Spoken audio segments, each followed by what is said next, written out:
Hello everyone, welcome to all of you. आप सभी का आपके अपने प्यारे प्लेटफॉर्म पे स्वागत है। मैं पीयूष पराशर आप सभी का दिल से स्वागत करता हूं आपके अपने प्लेटफॉर्म के ऊपर।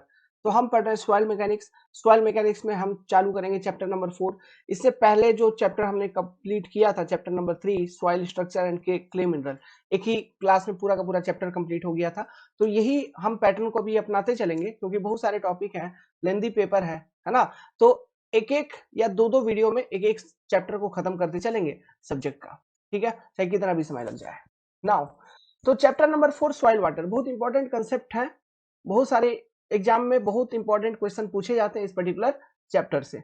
तो आप जहां भी पढ़ रहे होंगे या यहाँ पढ़ रहे होंगे, यहाँ पढ़ रहे हैं तो कोई दिक्कत नहीं, और कहीं पढ़ रहे होंगे तो मैक्सिमम लोग इस तरह के टॉपिक को स्किप कर देते हैं। जो रटा रटाया चीज होता है आपको समझा के निकल जाते हैं, ठीक है, पेड क्लास के नाम पे। तो ये क्लास यहाँ पे हम बहुत अच्छे तरीके से डेवलप कर रहे हैं, चीजों को ध्यान में रखते हुए, मद्देनजर रखते हुए। क्योंकि आप अटेम्प्ट कर रहे होंगे एई एग्जामिनेशन, आप अटेम्प्ट कर रहे होंगे जेई एग्जामिनेशन, आप अटेम्प्ट कर रहे होंगे गेट एग्जामिनेशन, आप अटेम्प्ट कर रहे होंगे इंजीनियरिंग सर्विस एग्जामिनेशन। ये चीज हमको नहीं मालूम, ठीक है, आप स्टूडेंट किस एग्जामिनेशन को अटेम्प्ट करेंगे। तो जितने भी ऐसे एग्जामिनेशन है जो भी आप अटेम्प्ट कर रहे होंगे, सभी एग्जामिनेशन में जो भी क्वेश्चन आ रखे होंगे या आएंगे आगे चल के, आगे आने वाले समय में, वो क्वेश्चन आप अटेम्प्ट कर पाओ। ओके, तो वो काबिल हम आपको यहाँ बनाते हैं। ठीक है, चलो यार, बिल्डअप हो गया। अब क्लास चालू करते हैं। सॉइल वाटर लिखो। ये जो क्लास देखिएगा, मैं बहुत मेहनत करके आया हूं। जो टाइप है ना, ये टाइप करके आया हूं मैं। तो मैं लिखवाऊंगा, जो लिखवाने का हमारा थ्योरी लिखवाने का स्टाइल होगा, वो इस तरह से मैंने टाइप करके लाया आज अपना। ठीक है, तो यहाँ लिखूंगा नहीं, टाइप कर देने से बेटर है। मैं यही कोशिश करूंगा कि जो भी थ्योरेटिकल पोर्शन मेरे को लिखवानी है उसको मैं टाइप कर दिया करूं। ठीक है, उससे होता होता क्या है, एक लगता है ना बहुत बढ़िया हैंडराइटिंग है। ओके, ऐसे मैं गंदा सा हैंडराइटिंग में लिखता हूँ, आप पता नहीं आप उससे कितना लिख पाते हैं। ठीक है, तो उसमें टाइम भी लगता है। तो उससे बेटर है मैं 2 घंटा पहले मेहनत कर लूँ टाइप वगैरह करके, फिर आपको जब पढ़ाऊं बताऊं तो आप अच्छे से लिख पाओगे। ठीक है, तो हम सॉइल वाटर के बारे में पढ़ेंगे। हम क्या समझते हैं सॉइल वाटर को? सिंपल सी बात है, सॉइल के नीचे, सॉइल में जितने भी तरह का पानी है, सभी तरह के पानी को कलेक्टिवली सॉइल वाटर कहा जाता है। हम सॉइल का बात कर रहे हैं। देखो, अर्थ सरफेस जो है उसको क्या बोलते हैं? उसका एक टर्म है लिथोस्फीयर। तो अर्थ सरफेस के अंदर हम कोर तक नहीं जा रहे हैं, सेंटर सेंटर जो होता है उसको कोर बोलते हैं। उधर तो बहुत सारे अलग अलग चीजें पर रॉक वगैरह है, उस लेवल तक नहीं जा रहे हैं हम। टॉप जो लिथोस्फीयर का सरफेस है, टॉप सरफेस है ना, जहां ग्राउंड वाटर टेबल है, उसके ऊपर की जो मिट्टी है, उन सब जोन में हम चर्चा करेंगे। वो सॉइल सॉइल जो टॉप लेयर में, टॉप ऊपरी परत है, उसमें जो पानी है, उन पानी के बारे में हमको स्टडी करना है।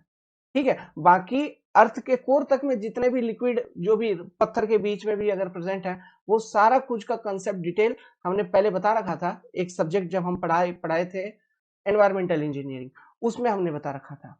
ओके, जब हम ग्राउंड वाटर हाइड्रोलॉजी पढ़ा रहे थे वहां पे, वो अलग ही एक चैप्टर थी, तो उसमें हमने उन सब चीजों को भी बता रखा था।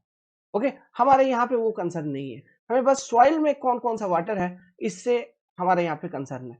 तो लिखो, पहला लाइन लिखो, all type of water that present in soil is termed as soil water. ऐसे जितने भी तरह के पानी है जो सॉइल में प्रेजेंट होते हैं, उन सभी को हम कलेक्टिवली सॉइल वाटर कहते हैं। ठीक है, अब मैं एक आपको एक टेबल दूंगा, वो टेबल को आपको बनाना है। बनाइए, टेबल बनाइए। Soil water, soil water basically आपका होता है पहला स्ट्रक्चरल वाटर, या उसको हम केमिकली बॉन्डेड वाटर कहते हैं, या फिर उसको हम मोलिकुलर वाटर भी कहते हैं। ये हो गया फर्स्ट टाइप। दूसरा है एड्सॉर्ब्ड वाटर, जो कि बहुत इंपॉर्टेंट है, जिसके कारण सॉइल में प्लास्टिसिटी कैरेक्टरिस्टिक्स आती है। ये दो तरीके का होता है, एक होता है हाइग्रोस्कोपिक वाटर, दूसरा होता है film water. Bit by bit detail एक एक को देखेंगे हम लोग, टेंशन लेने की जरूरत नहीं है। तीसरा होता है कैपिलरी वाटर। आपको मालूम है कैपिलरी वाटर मतलब, ड्यू टू कैपिलरी राइज जो सॉइल में पानी पहुंचती है, उसको हम बोलते हैं कैपिलरी वाटर। और यही कैपिलरी वाटर है, वो वाटर है जो कि जो प्लांट्स होते हैं, है ना, जब जब हम खेती करते हैं, तो उनका जो रूट है, वो रूट जो पानी ले रहा होता है, ठीक है, अपने ग्रोथ के लिए, वो कैपिलरी वाटर ही है बेसिकली। ठीक है, तो कैपिलरी वाटर। उसके बाद ग्रेविटी वाटर और फ्री वाटर। तो ये सभी तरह के वाटर हैं जिनके बारे में हमें पढ़ना है। ठीक है, तो एक एक करके देखते हैं। पहला हम देखेंगे स्ट्रक्चरल वाटर और केमिकली बॉन्डेड वाटर और मोलिकुलर वाटर। ये क्या है? Structure water, structural water. देखो अभी हाल फिलहाल हमने जब लास्ट चैप्टर हम पढ़ाए थे उसमें क्ले मिनरल वगैरह बताए थे, तो जैसे कि मोंट मोरोलोनाइट हम पढ़ाए थे, तो मोंट मोरोलोनाइट का जो क्ले मिनरल था, एक यूनिट उसका किसका बनता था? 2:1 में बनता था, 2 सिलिका यूनिट, एक गिब्साइट यूनिट, है ना, 2:1 मिला के एक यूनिट बना। ऐसे बहुत सारे यूनिट एक दूसरे से कनेक्ट होते थे, एक दूसरे से बॉन्डेड होते थे, किससे? वाटर बॉन्ड से। वो एक दूसरे से बॉन्डेड होते थे वाटर बॉन्ड से। तो देखो वहां पे वाटर है कि नहीं। तो सॉइल का एक पर्टिकुलर दाना, मान लो सॉइल का एक पर्टिकुलर दाना, तो क्या वो कंप्लीटली एक मॉलिक्यूल है सॉइल का? नहीं। वो जो सॉइल का एक पर्टिकुलर दाना है वो बहुत सारे ऐसे छोटे छोटे केमिकल मिनरल से बने होंगे, उसका एक बेसिक यूनिट होगा। तो वो बेसिक यूनिट जो है अंदर सॉइल का, दाने के अंदर बात हो रही है, जो मिनरल यूनिट है उनके बीच में जो बॉन्डेड वाटर रहती है, वो आते हैं स्ट्रक्चरल वाटर के कंपोनेंट में, जो सॉइल मिनरल के बॉन्ड के बीच में प्रेजेंट होते हैं, है ना। Those are your structural water. तो इस स्ट्रक्चरल वाटर को अगर आप सॉइल को हीट करेंगे, ओवन ड्राई करेंगे, जो हम नॉर्मल ओवन ड्राई करते हैं टेम्परेचर 105 टू 110 डिग्री सेल्सियस, तो ये स्ट्रक्चरल वाटर रिमूव नहीं होती है ना। हमको स्ट्रक्चरल वाटर को डिस्ट्रॉय नहीं करना। अगर हम डिस्ट्रॉय कर दिए तो सॉइल सॉलिड ही डिस्ट्रक्शन, सॉइल सॉलिड का ही डिस्ट्रक्शन हो जाता है। इसलिए हम स्ट्रक्चरल वाटर को नहीं छेड़ते हैं, इसका कोई भी इंजीनियरिंग यूज नहीं है। लेकिन आप अगर हीट कर देते हो soil solid को beyond 110 degree Celsius, then there are chances that this structural water start evaporation। तो ये रिमूव हो जाएगी, मतलब सॉइल सॉलिड का डिस्ट्रक्शन चालू हो जाएगा। समझ में आ रहा है? इसीलिए जो स्ट्रक्चरल वाटर प्रेजेंट है, जो सॉइल के स्ट्रक्चर में प्रेजेंट है, that have no engineering significance.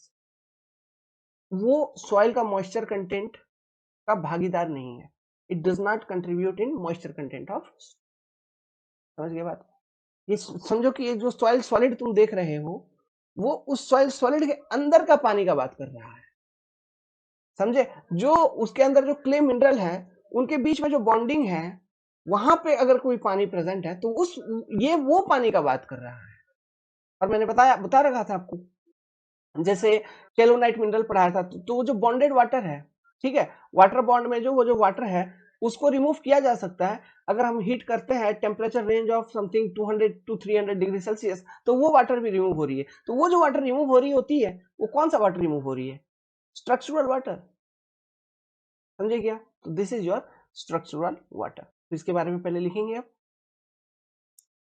लिखिए स्ट्रक्चरल वाटर, इसको पहले लिख लेते हैं, इसके बाद मैं एक डायग्राम बताऊंगा, फिर वो डायग्राम बनाएंगे, उसके बाद फिर आगे के वाटर के बारे में लिखेंगे। पहले इसको लिख लेते हैं, ठीक है, ये अलग है, इससे हमको जो हम डायग्राम बनाएंगे, है ना, उस डायग्राम से इसका कोई लेना देना नहीं है, क्योंकि ये एक सॉइल सॉलिड के अंदर जो क्ले मिनरल के बीच में जो बॉन्डिंग है ना, या सॉइल सॉलिड का जो मॉलिक्यूल है, जो एक मॉलिक्यूल है, वो जिस जिस भी मॉलिक्यूल का बना होगा, जिस भी मटेरियल का बना होगा वो सॉइल सॉलिड, उसका एक मॉलिक्यूल है, दूसरा मॉलिक्यूल होगा, तो उन दोनों के बीच में जो बॉन्ड हो रही होगी उसमें अगर पानी है तो ये उस पानी का बात कर रहा है।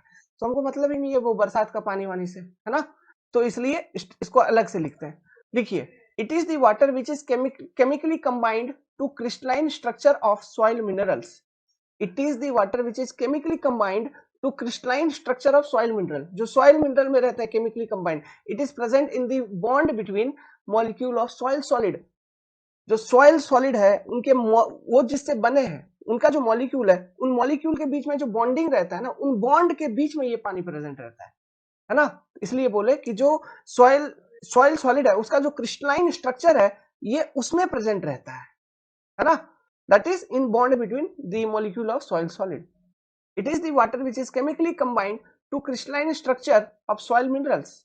It is present in bond between molecule of soil solid. Clear है?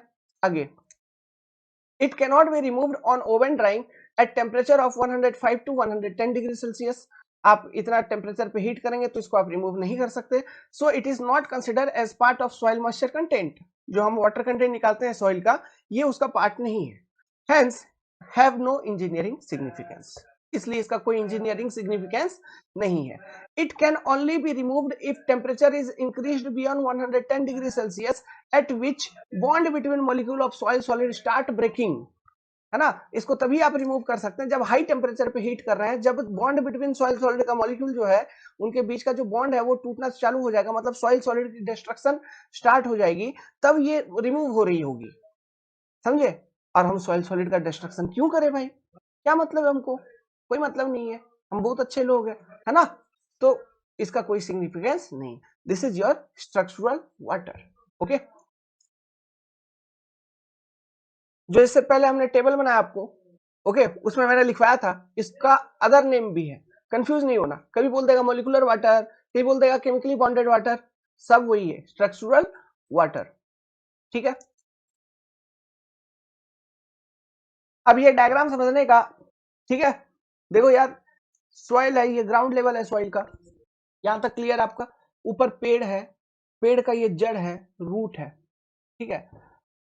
देखो पानी को आप दो तरीके से अप्लाई कर सकते हो, आर्टिफिशियली मान लो तुम अप्लाई कर रहे हो कहीं से इस एरिया में पानी, या फिर नेचुरली देखो प्रेसिपिटेशन हो रही है, बरसात हो रही है, तो हम यही मान के चल रहे हैं कि प्रेसिपिटेशन हो रही है, बरसात हो रही है, नेचुरली पानी यहाँ पे आ रही है, ठीक है। Precipitation is going on. जब नेचुरली बरसात का पानी आएगा तो फिर आपने हाइड्रोलॉजी में पढ़ रखा है क्या होता है, this water will get infiltrate according to infiltration capacity, जो भी सॉइल की रही होगी उस वक्त, उसके अकॉर्डिंग पानी इन्फिल्ट्रेट करेगा, लेकिन इन्फिल्ट्रेट तो करेगा, इन्फिल्ट्रेट होगा, इन्फिल्ट्रेशन होगा। और इसको हम क्या बोल रहे हैं, this is your precipitation, precipitation,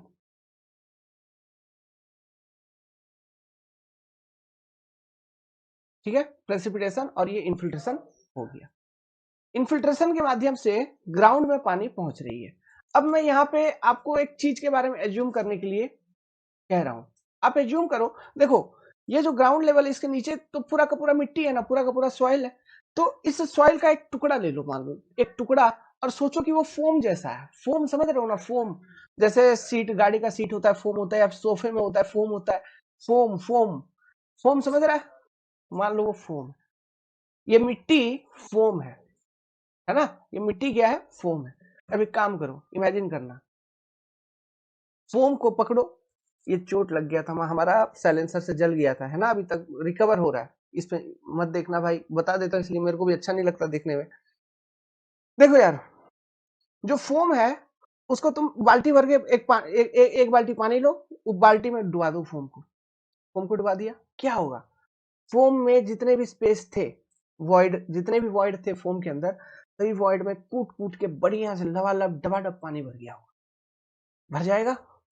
वही सोचो कि सॉइल में जब बरसात होगी, इन्फिल्ट्रेट होगा पानी, तो सॉइल में जितने भी वॉइड है उसमें लबालब डबाडब भर जाएगा, पानी भरेगा, भरेगा, ठीक है, भर जाएगा। अब देखो बरसात हो ही रही है, हो ही रही है ना, बरसात हो रही है, ठीक है, पानी तो पूरा एकदम भरते हुए चल रहा है, भर रहा है, भर रहा है, भर रहा है, पूरा भरते हुए चल रहा है। एक टाइम पे जब पूरा भर जाएगा उसके बाद जो पानी है वो ओवरफ्लो करेगा, मतलब ओवरलैंड फ्लो होने लगेगी उसमें, फिर जिसको हम रन ऑफ कहते हैं, याद आ रही है कुछ, वो सब हाइड्रोलॉजी में हमने पढ़ रखा था, ठीक है।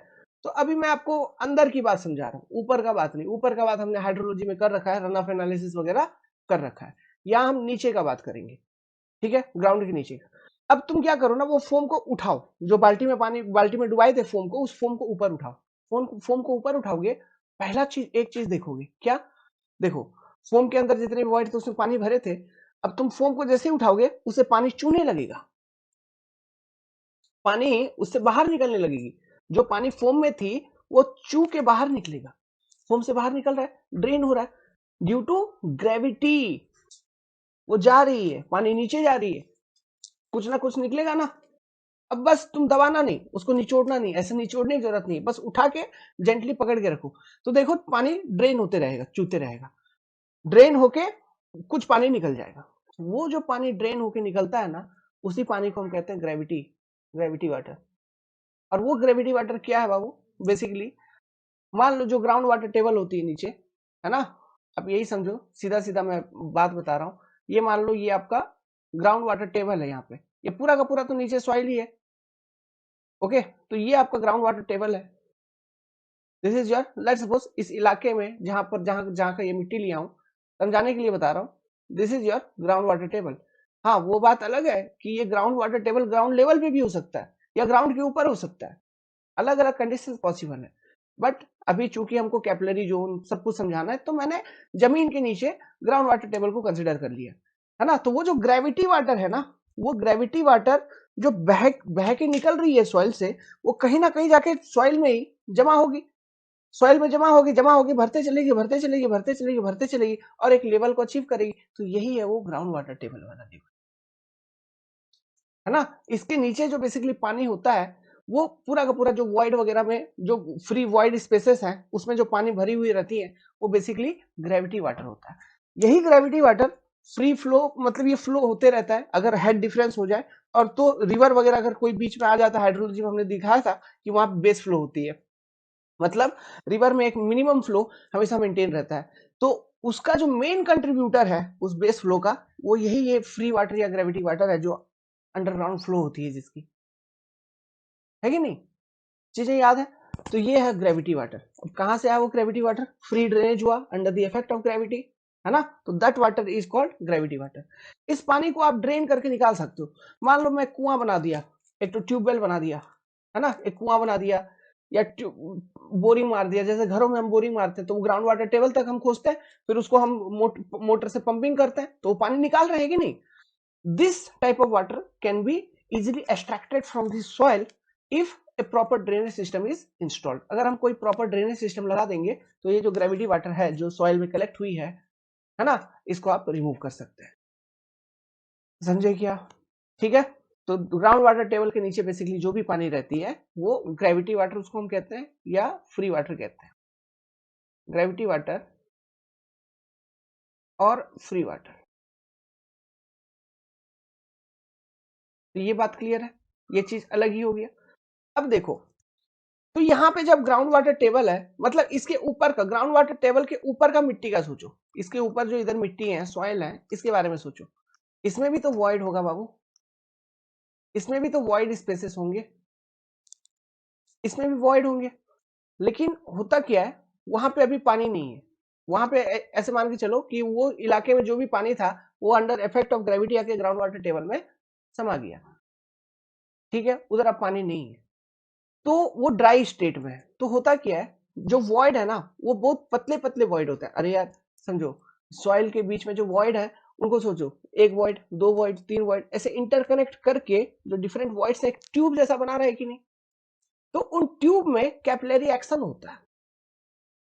ट्यूब में क्या होता है? कैपिलरी एक्शन होता है। जब सॉइल आपका लगभग अप्रोक्सीमेटली ड्राई स्टेट में होती है, तब कैपिलरी एक्शन होता है। तो ये ऊपर का सॉइल अभी मान के चलो कि ड्राई स्टेट में, तब कैपिलरी एक्शन होगा। जब कैपिलरी एक्शन होगा, मतलब उन ट्यूब में पानी चढ़ेगा, मतलब सॉइल के अंदर जो वॉइड है उसमें पानी चढ़ेगा।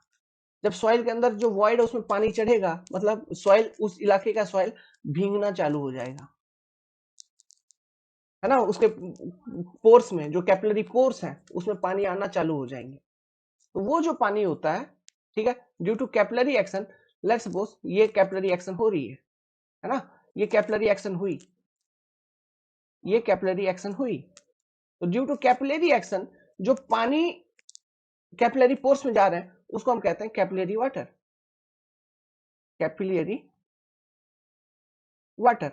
ये भी बहुत अच्छे तरीके से सॉइल के जितने भी पोर्स है ना, उसको भर देते हैं, तो सॉइल सैचुरेट हो जाता है। इस वाले जोन में, इस वाले इलाके में सॉइल तो आपका सैचुरेट है ही, सैचुरेट है ही, ठीक है। ये ग्राउंड वाटर टेबल के नीचे जितना भी सॉइल है, वो पूरा का पूरा सॉइल आपका सैचुरेटेड है। लेकिन ग्राउंड वाटर टेबल के ऊपर जहां तक कैपिलरी इफेक्ट पूरा कंप्लीटली हुआ है ना, तो वहां तक तो आपका सैचुरेट हो ही जाता है सॉइल, बहुत अच्छे तरीके से सॉइल आपका हो जाएगा सैचुरेट, मतलब पोर में पूरा पानी भर गया, मतलब सैचुरेशन इज 100%। ये हम मान के चलते हैं। अब यहां तक मान लो 100% सैचुरेशन हुई, इसके ऊपर भी थोड़ा थोड़ा कैपिलरी हुआ, कहीं पर हुआ, थोड़ा थोड़ा पानी चढ़ा है, कहीं पर नहीं हुआ, है ना। तो कैपिलरी जोन अगर तुम बोलोगे, तो यहां तक कह सकते हो जहां तक मैक्सिमम कैपिलरी वाटर चढ़ा है। बट होगा ये कि वो कैपिलरी जोन में कुछ पोर्शन में 100% सैचुरेशन होगा सॉइल का, और उसके बाद आप देखेंगे कहीं कहीं पर सॉइल गीला गीला है, कहीं कहीं पर नहीं है, या फिर कम गीला है, ऐसा। तो पार्शियली सैचुरेटेड स्टेट में भी रहता है आपका सॉइल, ठीक है, मैं जब कैपिलरी वाटर के बारे में अलग से लिखवाऊंगा तो ये कैपिलरी जोन का जो डायग्राम है वो भी अलग से बनवाऊंगा। तो पार्शियली सैचुरेटेड स्टेट में भी सॉइल रह सकता है। जो ये जहां तक ये प्लांट की रूट फैली हुई रहती है, जिस पर्टिकुलर डेप्थ तक ये प्लांट का रूट आता है, इस जोन को हम कहते हैं क्या है, रूट जोन। इस जोन को हम कहते हैं रूट जोन। अब ये रूट जोन में मेन बेसिकली देखो, जो तुमको पानी अवेलेबल है वो कौन सा, यही वो कैपिलरी वाटर है जो प्लांट का जो जड़ है वो एक्सट्रैक्ट करता है सॉइल से और यूज करता है अपने ग्रोथ के लिए। वो कौन सा पानी होता है, वो होता है कैपिलरी वाटर बेसिकली। समझे? Okay, capillary rise, capillary action के कारण जो सॉइल में कैपिलरी जो पोर्स है वो जब भर जाते हैं तो वो जो पानी है उसको हम कहते हैं कैपिलरी वाटर।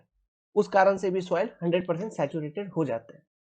अब एक चीज और समझो, देखो यहां पर देखो ग्राउंड वाटर टेबल है, ग्राउंड वाटर टेबल में जो पानी गया वो तो अंडर ग्रेविटी गया है, मतलब वो नीचे जाने का कोशिश कर ही रहा है, कर ही रहा है, कर ही रहा है। तो नीचे जाने का कोशिश कर रहा है, मतलब यहाँ पे ग्राउंड वाटर टेबल के नीचे का सीन सोचना, यहाँ पे कोई एक वाटर मॉलिक्यूल है ग्राउंड वाटर टेबल के नीचे, यहाँ पे कोई एक वाटर मॉलिक्यूल है, ये नीचे जाने का ही कोशिश कर रहा है, ये भी नीचे जाने का कोशिश कर रहा है। तो ये इसके ऊपर एक लोड लगा रहा है, मतलब दो वाटर मॉलिक्यूल मान लो, दो वाटर मॉलिक्यूल के बीच में एक लोड लग रही है ना, ऊपर वाला नीचे वाले के ऊपर लोड लगा रहा है, एक प्रेशर लगा रहा है, और किस नेचर का है, कंप्रेसिव। तो ग्राउंड वाटर टेबल के नीचे जो वाटर मॉलिक्यूल है उनके बीच का जो प्रेशर है वो कंप्रेसिव ही नेचर होता है, उसको हम कहते हैं हाइड्रोस्टैटिक कंप्रेशन।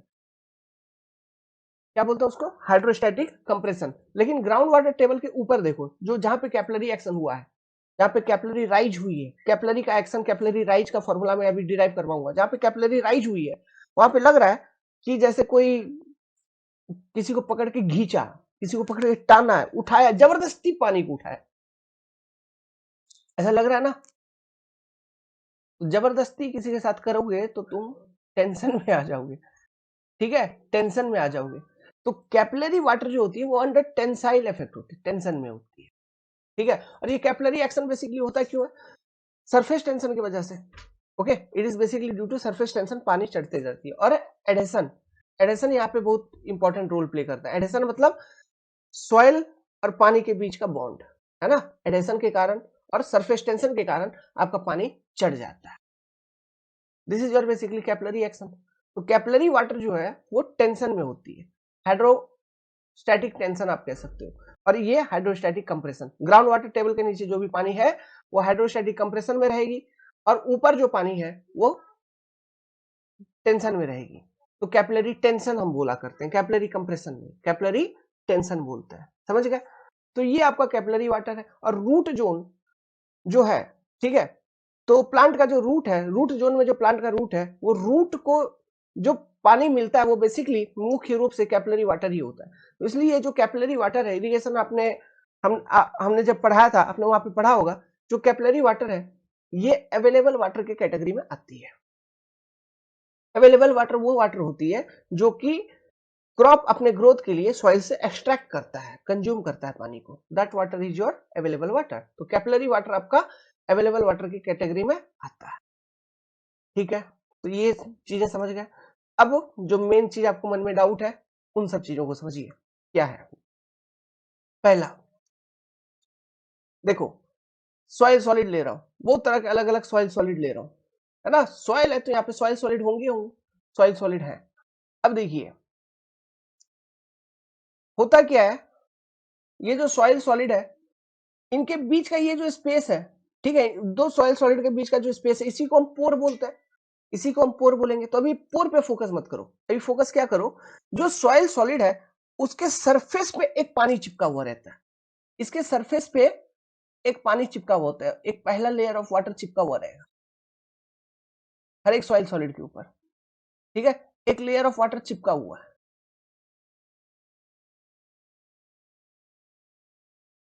ठीक है। यहाँ पे इलेक्ट्रिकल फोर्सेस के माध्यम से वो पानी उस सॉइल के सरफेस के ऊपर चिपका हुआ रहता है, वेंडरवाल फोर्स ऑफ अट्रैक्शन उसको बोलते हैं, ठीक है। तो आपको मालूम है ना, सॉइल पार्टिकल के सरफेस के ऊपर नेगेटिव चार्जेस, नेगेटिव चार्ज की तरफ वाटर अट्रैक्ट होती है, ये चीज मैंने बताया था इससे पहले वाली चीज में।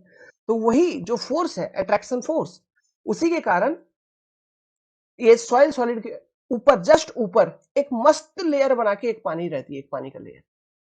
ये जो पहला लेयर है उसको हम बोलते हैं हाइग्रोस्कोपिक लेयर।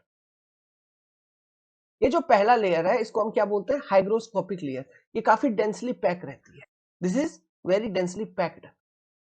ओके, इसकी विस्कोसिटी काफी ज्यादा होती है। जो हाइग्रोस्कोपिक वाटर होती है, चूंकि डेंसली पैक है, मतलब कम स्पेस में बहुत ज्यादा वाटर मॉलिक्यूल है, डेंसली पैक है, तो इसलिए इसकी विस्कोसिटी बढ़ जाती है, इसकी थिकनेस बढ़ जाती है। विस्कोसिटी बढ़ने का मतलब है, आप कंपैरिजन करो माड़, ठंडा माड़ मतलब स्टार्च, और पानी के बीच में, तो स्टार्च कितना थिक रहता है, उसकी विस्कोसिटी ज्यादा, तो उसी तरह से ऐसा कुछ ही। तो इसकी विस्कोसिटी काफी ज्यादा होती है क्योंकि ये डेंसली पैक्ड होते हैं। तो this is your hygroscopic water. अब देखो, एटमॉस्फेयर में बहुत सारा वेपर है, वेपर वगैरह सब कुछ है, तो वेपर वगैरह सॉइल के ऊपर भी आ रहे हैं, सॉइल के ऊपर भी आ रहे हैं, है ना? वेपर सॉइल के पोर्स के अंदर भी वेपर जा रहे हैं। अब मान लो किसी कारण से वो वेपर कंडेंस हो गए, है ना? टेम्परेचर वगैरह कम होगा तभी कंडेंस होगा। तो वो वेपर कंडेंस होगा तो क्या होगा? वो जो ये सॉइल का लेयर है जिसके ऊपर हाइग्रोस्कोपिक लेयर ऑफ वाटर पहले से चढ़ा हुआ है, उसके ऊपर वो कंडेंस होगा। तो कंडेंस होके और एक लेयर बना देगी। लेट्स सपोज ये एक लेयर बना रही है due to condensation of the vapour present. तो ये जो लेयर बन रहा है, सेकेंड वाला लेयर जो कि हाइग्रोस्कोपिक लेयर के ऊपर है, उसको हम क्या बोलेंगे? फिल्म वाटर की एक परत बना रही है, एक फिल्म बना रही है, उसको हम बोलते हैं फिल्म वाटर। ठीक है, तो वो दो लेयर हो गया। अब उसके बाद जितने भी वाइड स्पेस बचे, इसमें तुम्हारा भरा हुआ रहता है ये ग्रेविटी वाटर, फ्री वाटर या फिर पोर वाटर वगैरह, उसको हम बोलते हैं। समझिए क्या? प्लस स्ट्रक्चरल वाटर क्या? वो ये सॉइल सॉलिड के दाने के अंदर होगा। ये सॉइल सॉलिड के दाने के अंदर है स्ट्रक्चरल वाटर, है ना? तो यहां पे अगर मैं दिखाऊं तो यहां पे मैं ऐसे दिखा सकता हूं कि देखो,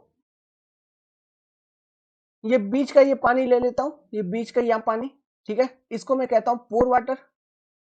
ये हो गया तुम्हारा पोर वाटर हो गया। ठीक है, अब उसके बाद एक सॉइल सॉलिड को अलग से दिखा रहा हूं, देखना, ये एक सॉइल सॉलिड को अलग से दिखाया। इस एक सॉइल सॉलिड के अंदर जो वाटर है ना, मतलब जो सॉइल सॉलिड के मॉलिक्यूल्स हैं उनके बीच में जो बॉन्डिंग हो रखा है, उस बॉन्ड में जो वाटर प्रेजेंट है, इसको हम बोल रहे हैं structural water. Structural water. Now अब ये सॉइल सॉलिड के लेयर के ऊपर, सॉइल सॉलिड के ऊपर इसके पूरे सरफेस एरिया पे एक लेयर चढ़ती है, डेंसली पैक्ड वाटर लेयर चढ़ती है, जिसको हम बोलते हैं hygroscopic water.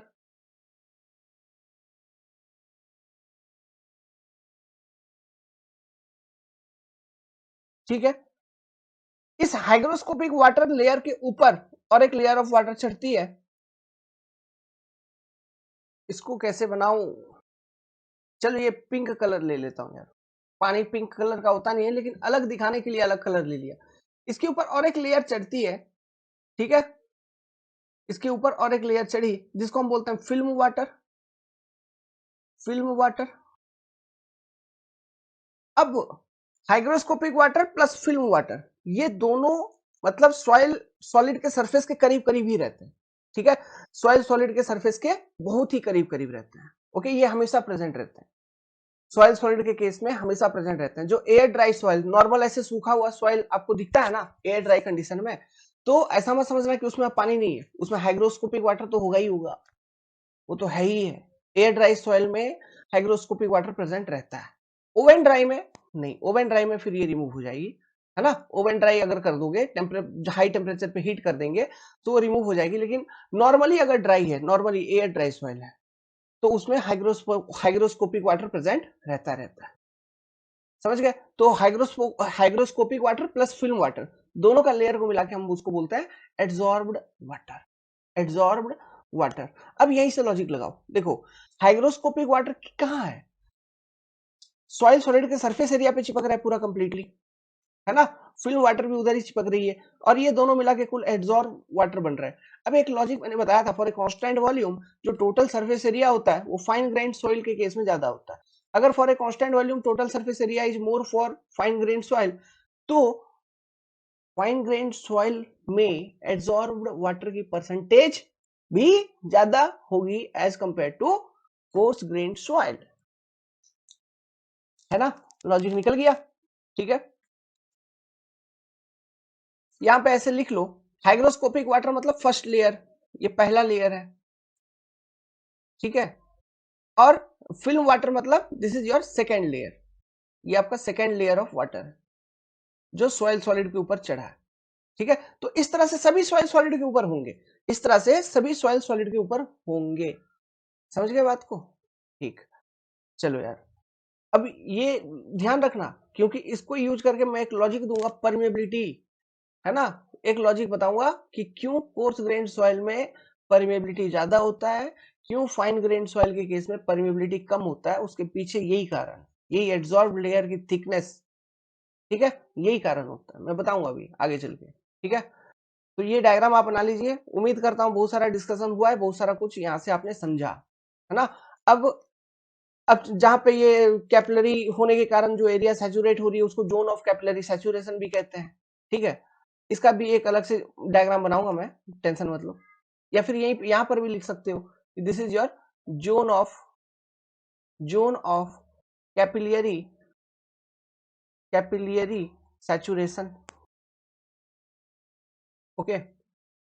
Zone of capillary saturation मतलब जब इंजीनियरिंग एनालिसिस वगैरह हम कर रहे होंगे इस सॉइल का, जहां पे कैपिलरी राइज हो चुका है, तो जो यूनिट वेट हम कंसिडर करेंगे वो saturated unit weight of soil consider कर रहे होंगे, ठीक है, ध्यान रहेगा, ओके। चलो यार, तो अब लिखते हैं एड्सॉर्ब्ड वाटर, ओके। किसके बारे में लिखेंगे, एड्सॉर्ब्ड वाटर के बारे में।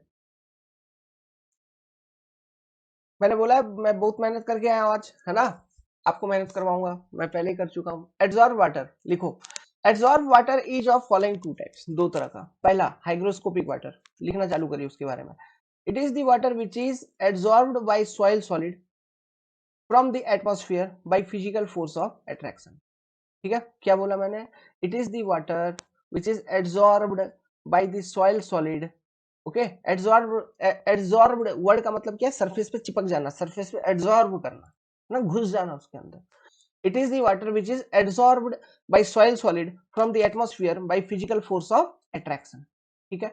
Water adsorption property depend on what, size of soil solid and its specific surface area, that is surface area per unit volume, और साइज ऑफ सॉइल सॉलिड के ऊपर डिपेंड करेगा, है ना।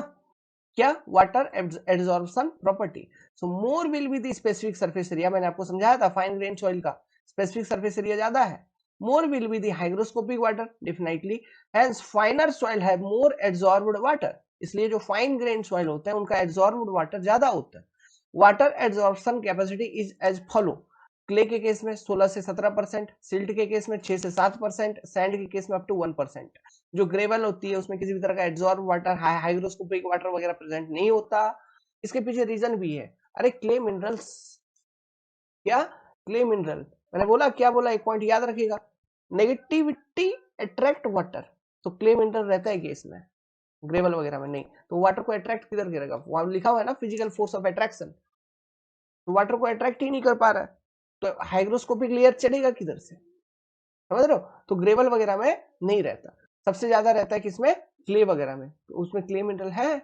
सिल्ट वगैरह, सिल्ट जो है उसमें भी थोड़ा कुछ ना कुछ मिनरल कंटेंट होता है ना, उस कारण से थोड़ा उसमें भी हाइग्रोस्कोपिक वाटर देखने को मिलता है। सैंड में और कम हो जाती है, और कम होते होते क्ले में लगभग नेग्लिजिबल जीरो के बराबर, सॉरी ग्रेवल में लगभग नेग्लिजिबल जीरो के बराबर हो जाती है, लिख लिया, समझ गए बात, सीधी सीधी पॉइंट है, सीधा सीधा लिखवा दिया हूं, कोई कंफ्यूजन नहीं माइंड में, ओके। आगे ये सब, ये मत सोचना कोई किताब में है, मैंने लिखा है, अपना अपना हैंड रिटन नोट्स है, ठीक है, बस लिखा है यहाँ पे, टाइप किया है। आगे नोट में लिखिए, नोट में, this hygroscopic water is densely packed surrounding this soil solid, ये डेंसली पैक्ड होते हैं सॉइल सॉलिड को सराउंड करते हुए, हेंस हैव हायर विस्कोसिटी, इसलिए इनकी विस्कोसिटी ज्यादा होती है, इनकी बॉइलिंग पॉइंट भी ज्यादा होती है, और फ्रीजिंग पॉइंट बहुत कम होती है, freezing point is low, boiling point is high, and viscosity is also very high. मतलब जितना भी प्रॉपर्टी है नॉर्मल वाटर का, उसके कंपैरिजन में हाइग्रोस्कोपिक वाटर का प्रॉपर्टी मजबूत होता है, स्ट्रिंजेंट होता है, that is every property is better than normal water. Next, याद रखना ये सब, एग्जाम में ऑब्जेक्टिव पूछते हैं। The amount of water in air dry soil, मैंने बोला था नॉर्मली हवा के कारण ऐसे नॉर्मली सूखा हुआ सॉइल है, तो उसमें जो अमाउंट ऑफ वाटर है एयर ड्राई सॉइल में is defined as hygroscopic water, उसी पानी को हम कहते हैं hygroscopic water. As upon air dry होने के कारण कैपिलरी वाटर, एयर ड्राई देखो, एज अपॉन एयर ड्राई होने के कारण कैपिलरी वाटर रिमूव हो जाती है and free water get removed. Capillary water हो गया, जो फ्री वाटर है वो ग्रेविटी वाटर वगैरह वो सब चीज रिमूव हो जाती है फ्रॉम सॉइल। तो जो रिमेनिंग वाटर बचा वो कौन सा वाटर बचेगा, वो बचेगा आपका approximately equal to absorbed water. ठीक है, अब वो क्या है, हाइग्रोस्कोपिक वाटर। अब इसमें मैं फिल्म वाटर को क्यों नहीं जोड़ रहा हूं, देखो जोड़ भी सकते हो, अप्रोक्सीमेटली इक्वल लिखा हूं, जोड़ भी सकते हो। अगर वेपर है, अगर टेम्परेचर लो हुई, वेपर कंडेंस होकर एक फिल्म बना दी तो आ जाएगी, नहीं तो हाइग्रोस्कोपिक तो है ही है, क्योंकि वो तो फर्स्ट लेयर है, समझा। Upon oven drying hygroscopic water get removed, oven drying आप करोगे तो हाइग्रोस्कोपिक वाटर रिमूव हो जाती है।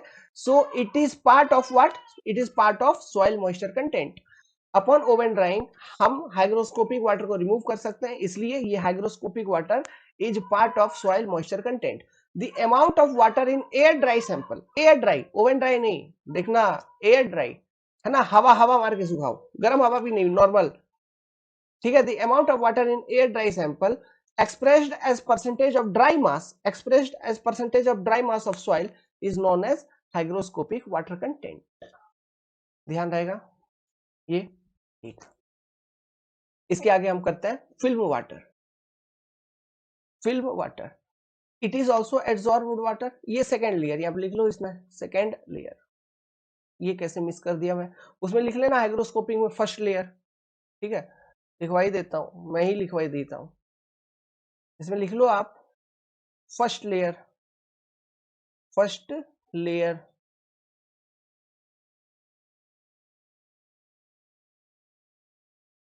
ठीक है, ये फर्स्ट लेयर हो गया, this is your second layer.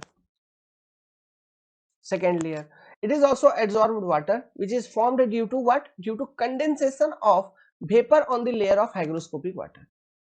अगर वेपर अगल बगल प्रेजेंट है वो कंडेंस हो रहे हैं, ठीक है, तो जो लेयर बन रही है उसी को हम फिल्म वाटर कह रहे हैं। देखो सॉइल सॉलिड, उसके ऊपर हाइग्रोस्कोपिक चढ़ा, फिर फिल्म चढ़ा, फिर आएंगे नॉर्मल कैपिलरी, फिर नॉर्मल वाटर वगैरह आएंगे वो। ठीक है, जो प्रॉपर्टीज के टर्म्स में अगर बात करो तो यहाँ पे तीन तरह का वाटर बेसिकली है, नॉर्मल वाटर एक तो, दूसरा हाइग्रोस्कोपिक वाटर, बीच बीच का हो गया फिल्म वाटर। तो नॉर्मल वाटर के जो प्रॉपर्टी है, फिर हाइग्रोस्कोपिक वाटर का जो प्रॉपर्टी है, इन दोनों वाटर के प्रॉपर्टी के बीच का जो प्रॉपर्टी होगा वो फिल्म वाटर का होगा। मतलब फिल्म वाटर का जो प्रॉपर्टी है वो हाइग्रोस्कोपिक वाटर से कमजोर होगी, बट नॉर्मल वाटर से मजबूत होगी। Stringent than normal water, lenient than hygroscopic water. Exam में ऑब्जेक्टिव आ चुका है ये sentence. All the properties of film water is lenient than hygroscopic water, hygroscopic water से कमजोर but stringent than normal water। Same statement आया था ESC में, ठीक है, इसलिए यहां पर भी मैंने डाल दिया ताकि आप जब क्वेश्चन सॉल्व करें, है ना, तो आपको ये नहीं लगे कि ऐसा कुछ बताया नहीं है। और बाकी फिल्म वाटर का मतलब तुम समझ रहे हो, क्यों, जो वेपर होती है अगल बगल उसके कंडेंसेशन के कारण। ठीक है, ये डायग्राम बनाने की जरूरत नहीं है, ठीक है, जो बनानी है वो नेक्स्ट पेज में हम पढ़ाएंगे। ये जस्ट कभी कभी ना अपने को डाउट होती है कि फीलिंग सा नहीं आता है, सैचुरेटेड अनसैचुरेटेड, अब ये ड्राई स्टेट कैसा कैसा दिखता है सर, थोड़ा समझा दो। तो देखो सैचुरेटेड मतलब पहला वाला कंडीशन देखो, ये सॉइल सॉलिड मान लो ब्लैक ब्लैक, उसमें जितने भी पोर्स है, जितने भी वॉइड है, सब में पानी लबालब डबाडब भरा है, प्लस ग्रेविटी ड्रेनेज भी हो रही है, जो जिसको ग्रेविटी ड्रेनेज होना है वो पानी वहां से निकल भी रहा है, जो कि ग्राउंड वाटर टेबल में चला जाएगा, ये GWT में चला जाएगा ये पानी ग्राउंड वाटर टेबल में। तो ये आपका सैचुरेटेड है, मतलब सभी वॉइड्स अच्छे से फिल्ड है, फ्री स्पेस नहीं है। ये आपका अनसैचुरेटेड है, या हम इसको पार्शियली सैचुरेटेड भी कह सकते हैं, पार्शियली सैचुरेटेड मतलब degree of saturation is less than 1, मतलब जितने भी वॉइड हैं सभी वॉइड को कंप्लीटली वाटर फिल नहीं करता, कुछ वॉइड को वाटर कंप्लीटली फिल कर रहा है और कुछ वॉइड खाली है जहां वेपर है, एयर है। कुछ नहीं और कुछ नहीं, वेपर या एयर है, समझे। तो this is your partially saturated condition.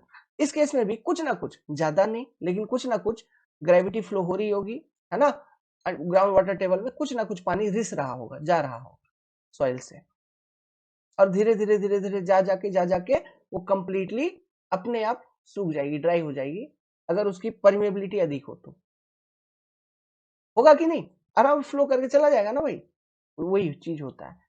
ठीक है, आगे ये वेपर का बात देखो, ये वेपर, वेपर लिखा है, मतलब वेपर मतलब आप ये समझ, ये मतलब वेपर मतलब ये बोल रहा है कि कुछ नहीं है वहां पे, ड्राई है, एयर ड्राई कंडीशन, ये एयर ड्राई कंडीशन है, ठीक है, एयर ड्राई कंडीशन। तो ये एयर ड्राई कंडीशन में मतलब हवा से सूखी हुई है, और जो वॉइड है उसमें पानी नहीं है, बस वेपर भरा हुआ है, हवा भरा हुआ है। तो ये हवा भरा हुआ है, लेकिन तुम देखो, अगर ध्यान से देखोगे, ये जो ब्लैक ब्लैक सॉइल सॉलिड है उसके ऊपर ये पानी का layer blue blue blue blue blue highlighter मार रखा है, वो क्या है, एड्सॉर्ब्ड वाटर, समझे क्या, वो क्या है, एड्सॉर्ब्ड वाटर मार रखा है ना हाइलाइटर, है ना, those are only adsorbed water. तो इस पर्टिकुलर स्टेट में, एयर ड्राई स्टेट में, जब हम इस पर्टिकुलर सॉइल का मास, सॉइल मास का जो ड्राई मास होगा, वो ड्राई मास और ये अमाउंट ऑफ वाटर, ठीक है, ये अमाउंट ऑफ वाटर इस पर्टिकुलर स्टेट में कैसे निकालेंगे, ऑब्वियस सी बात, ओवन ड्राई से, ओवन ड्राई से किया, हमको अमाउंट ऑफ वाटर निकल गया, और जो सैंपल लिया था आफ्टर ओवन ड्राई उसका ड्राई मास निकाल लिया, तो that weight by dry mass into 100 is your hygroscopic water content, समझे क्या, क्लियर है बात, नीट एंड क्लीन। तो इस तरह से आप चीजों को समझ सकते हैं। ओके, अब चलिए एक कॉन्सेप्ट और बताता हूं, जैसे हम एक कंपैरिजन बताएंगे आपको कि कोर्स ग्रेन्ड सॉइल और फाइन ग्रेन्ड सॉइल में एड्सॉर्ब वाटर की कंसेप्ट, ठीक है, यहां से परमेबिलिटी का एक कॉन्सेप्ट निकल के आता है कि किस में परमेबिलिटी ज्यादा, किस में परमेबिलिटी कम, उस चीज को हमको समझना है। उसका आप वहां पे जो हम डायग्राम बनाएंगे अब, उसको आप बना सकते हैं। ये वाला डायग्राम आप कैसे बनाओगे, बस समझने के लिए, हाँ ठीक है, बनाने की जरूरत नहीं है, बस यहां तक लिख लिया, इसके आगे कंटिन्यू करना है जो मैं अभी करवाऊंगा। ये वाला एक तो एनालिसिस देखो, course grained soil, course grained soil में एक चीज तो तुमको मालूम है, जो डाया ऑफ पार्टिकल होगा वो बड़ा होगा, diameter of particle will be more, और दो पार्टिकल्स के बीच में जो वॉइड होंगे उसका साइज भी ज्यादा होगा, size of void will also be more and diameter of particle is more, soil solid का पार्टिकल का जो डायमीटर होगा वो भी ज्यादा होगा। तो ये मान लो बड़े बड़े पार्टिकल में ले रहा हूं, ठीक है, ये ऐसा। अब देखो यार, सबसे पहला हाइग्रोस्कोपिक वाटर का लेयर आ गया, दूसरा एड्सॉर्ब वाटर का लेयर आ गया, फिर हाइग्रोस्कोपिक वाटर का लेयर आ गया, फिर एड्सॉर्ब वाटर का लेयर आ गया। नाउ ये दोनों, this is your adsorb water, water layer, ठीक है, ये दो, ये वाटर लेयर चढ़ने के बाद भी यहां पे आप वॉइड का साइज देखो साहब, फिर भी void size is large, void size is more, इतना लार्ज वॉइड साइज है तो क्या इससे पानी इजीली फ्लो नहीं कर जाएगा, फ्लो कर पाएगा, इसलिए कोर्स ग्रेन सॉइल में परमेबिलिटी ज्यादा होता है, क्योंकि ये लार्ज वॉइड साइज होने के कारण पानी इजीली फ्लो कर जाता है। लेकिन एट द सेम टाइम अगर मैं फाइन ग्रेन सॉइल कंसिडर करूं, समझना बात को, नोट भी लिखवाएंगे, अगर मैं फाइन ग्रेन सॉइल को कंसिडर करूं, तो फाइन ग्रेन सॉइल में क्या, दाने छोटे छोटे, बहुत छोटे छोटे छोटे छोटे छोटे छोटे, बहुत छोटे छोटे नन्हे मुन्ने दाने, बहुत छोटे छोटे छोटे, फाइन ग्रेन सॉइल, नहीं दिखता एक सिंगल दाना नेकेड आई से, है ना, बहुत छोटे छोटे दाने हैं उसके, तो ये बना दिया मैंने फाइन ग्रेन सॉइल का दाना, और वो एक दूसरे के करीब करीब भी है, जो फाइन ग्रेन सॉइल होता है वो एक दूसरे के करीब करीब भी है, एक तो छोटे छोटे दाने हैं प्लस एक दूसरे के करीब करीब भी है, ऐसा मान लो, समझो बात को, देखना क्या बोल रहा हूं। अब इसके ऊपर मैं चढ़ा रहा हूं पानी का लेयर, तुम बताना जगह कहां बचेगा। हर एक लेयर के ऊपर एक हाइग्रोस्कोपिक फिर एड्सॉर्ब्ड, हर एक के ऊपर हाइग्रोस्कोपिक एड्सॉर्ब्ड, हाइग्रोस्कोपिक और film water, sorry, hygroscopic film water, hygroscopic film water, hygroscopic film water, hygroscopic film water, hygroscopic film water, hygroscopic film water, hygroscopic film water, hygroscopic film water, हर एक particle के ऊपर hygroscopic layer film water. तो ये जो adsorb water है fine grain soil में होता क्या है, ये एड्सॉर्ब वाटर से ही जो ये वॉइड स्पेस जैसे यहाँ पे बच रहा है ना कोर्स ग्रेन सॉइल के केस में, दो पार्टिकल के बीच में, फाइन ग्रेन सॉइल में बचता ही नहीं है। इसका एड्सॉर्ब एक दूसरे से ही टकरा जाता है, मतलब वो वॉइड पहले से ही पानी से भरा हुआ है, वैसे बिल्कुल कम, समझा, वॉइड स्पेस रह ही नहीं पाता है, तो इसलिए पानी वहां से फ्लो नहीं कर पाती, स्पेस ही नहीं है ना, तो पानी किधर से फ्लो करेगी, स्पेस ही नहीं बचता है, समझ गए। और ये वो है ना, मतलब जो वॉइड में जो साइज है, वॉइड का साइज वो बहुत ही कम होता है, बहुत ही कम, नेग्लिजिबल अमाउंट का, क्योंकि ये एड्सॉर्ब वाटर के लेयर एक दूसरे के कांटेक्ट में रहता है फाइन ग्रेन सॉइल के केस में, है ना, ऐसा है। तो होता ये है, उसे पानी पास नहीं कर पाता। क्ले, उसको हम इम्परमिएबल बोलते हैं, उससे पानी, तुम वाटर प्रूफिंग हो गया भाई, इम्परमिएबल है। तुम देखो ना, गांव सब में घर जो हम बनाते हैं क्ले का बनाते हैं, ठीक है, क्ले का परत लगाया जाता है, उसे पानी पास नहीं होता, अरे मिट्टी, तुम वो देखो ना यार, क्या, इसको देखो ना तुम, ये हांडी, मिट्टी का हांडी, पानी पास हो जा रहा है कि इधर से उधर, इम्परमिएबल इन नेचर, पानी निकालना बहुत मुश्किल है, समझ रहे बात को। लेकिन समर सीजन में देखोगे, जैसे तुम डालते हो मिट्टी के घड़े में पानी को, वो गीला रहता है, लेकिन उससे पानी बाहर निकल रही है क्या, वो जो गीला है वो बेसिकली ये जो वाटर, एब्जॉर्ब वाटर और फिल्म वाटर आपको दिख रही है ओवरऑल, इनके कारण, समझ रहे, ये सब चीजें होता है। प्लस कैपिलरी एक्शन है ना, पानी डालोगे वो कैपिलरी एक्शन के कारण जो वॉइड्स है वो सैचुरेट हो गए, अगर थोड़ा मोड़ा भी वॉइड है, इसलिए वो थोड़ा सा गीला गीला ठंडा ठंडा लगता है घड़ा मिट्टी का, समझे। तो ये चीज है, तो ये नोट हम लिखेंगे कि पहला, so in case of coarse grained soil, so in case of coarse grained soil, gravel and sand, permeability is larger as void size is larger। क्यों, क्योंकि void size ज्यादा हो जाता है, इसलिए परमिबिलिटी ज्यादा आपको देखने को मिलता है, समझे। लेकिन फाइन ग्रेन सॉइल में क्या होती है, यहाँ पे लिखो, ये इस तरह से डायग्राम बनाओ, लिखो ये एब्जॉर्ब वाटर प्लस ये ऐसे एक एरो दिखा के दिखाओ, void size is small. Fine grain soil में क्या होता है, एक तो वॉइड साइज सच में पहले से भी स्मॉल थी, प्लस ये एब्जॉर्ब वाटर आ जाने के कारण ये soil solid, fine grain soil solid एक दूसरे से डेंसली पैक हो जाते हैं, वॉइड साइज और कम हो जाती है, बहुत ही कम हो जाती है, नेग्लिजिबल अमाउंट की हो जाती है, जिधर से पानी पास नहीं कर पाता, जगह ही नहीं है, रास्ता दोगे तब ना पानी चलेगा, रास्ता ही नहीं है, समझा क्या। बहुत छोटे छोटे रास्ते, अगर है भी तो बहुत छोटे छोटे हैं, बहुत ही छोटे छोटे, समझे क्या, ओके। अब ये चीज भी ध्यान रखना, क्योंकि इसका यूज करूंगा मैं कैपिलरी इफेक्ट में, ओके। फाइन ग्रेन में तुमको कैपिलरी ज्यादा देखने को मिलेगा as compare to coarse grain, फिर यहाँ यही लॉजिक उधर उल्टा हो जाएगी कैपिलरी के केस में, वाइड साइड बहुत छोटा है, ट्यूब का साइज बहुत छोटा है, मतलब सोचो वो छोटे छोटे ट्यूब जो, वो छोटे छोटे वाइड जो है एक दूसरे से कनेक्ट होकर सॉइल के अंदर एक ट्यूब जैसा बना रहा होगा, बहुत पतला सा फाइन ट्यूब, तो जितना पतला ट्यूब होगा उतना ज्यादा कैपिलरी राइज होगा, तो कोर्स ग्रेन सॉइल में तो टेक्निकली होना ही नहीं चाहिए, तो होता भी नहीं है, बहुत कम होता है।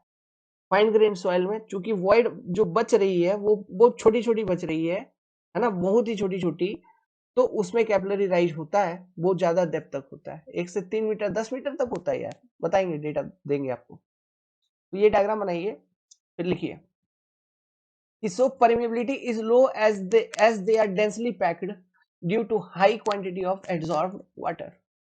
Quantity of adsorbed water depends on what? Specific surface area, and specific surface area of fine grained soil is larger than or more than coarse grained soil. समझ गए बात को? ठीक, आगे एक नोट लिखो, लास्ट नोट, इसी के साथ एडसॉर्ब वाटर खत्म होगा, हम चलेंगे फिर कैपिलरी वाटर, फिर ग्रेविटी वाटर पढ़ेंगे, फिर कैपिलरी एक्शन देखना है। Note, adsorb water exist in almost solidified state in soil. Important, adsorb water जो है ये ऑलमोस्ट सॉलिडिफाइड स्टेट में ही रहता है, ऑलमोस्ट सॉलिड हो चुकी होती है, मतलब क्यों, इसका देखो ना, सब कुछ तो बताया था, विस्कोसिटी वगैरह ज्यादा होता है, बॉइलिंग पॉइंट ज्यादा होता है ना, तो ये ऑलमोस्ट सॉलिडिफाइड स्टेट में रहती है, फ्रीजिंग पॉइंट बहुत ही लो होती है इसकी। नेक्स्ट, तो जो हाइग्रोस्कोपिक वाटर है इसको तुम मान लो कोई प्रेशर से तुम निकालना चाहते हो तो ऐसे इजीली नहीं निकलता है, इसको इस पे बहुत हाई प्रेशर लगाना होता है, तब जाके ये एक्सट्रैक्ट होती है सॉइल सॉलिड से। इसलिए जो प्लांट्स हैं, प्लांट का रूट जो है वो उतना ज्यादा हाई प्रेशर नहीं लगा पाता है कि ये जो सॉइल सॉलिड पे जो हाइग्रोस्कोपिक वाटर या जो एडसॉर्ब वाटर है उसको एक्सट्रैक्ट कर पाए। इसलिए ये जो पानी रिमेनिंग है एयर ड्राई स्टेट में सॉइल के अंदर, that water is not available for plant use, है ना। और मान लो एयर ड्राई स्टेट में पहुंच गया, जब सॉइल में केवल हाइग्रोस्कोपिक वाटर वगैरह प्रेजेंट है, तो उस करस्पॉन्डिंग वाटर कंटेंट को इरिगेशन में हम विल्टिंग पॉइंट भी कहते थे, याद करो। समझ में आ रही है चीजें, है ना, कि प्लांट यूज ही नहीं कर पाएगा कोई पानी, प्लांट को यूज करने के लिए कोई पानी नहीं है, वो इरिगेशन इंजीनियरिंग के संदर्भ में हम बता रहे हैं, है ना। तो वहां पे उन सब चीजों का आइडिया और गेन कर सकते हो। इरिगेशन पढ़ो भाई, इंपॉर्टेंट है सब एग्जाम में।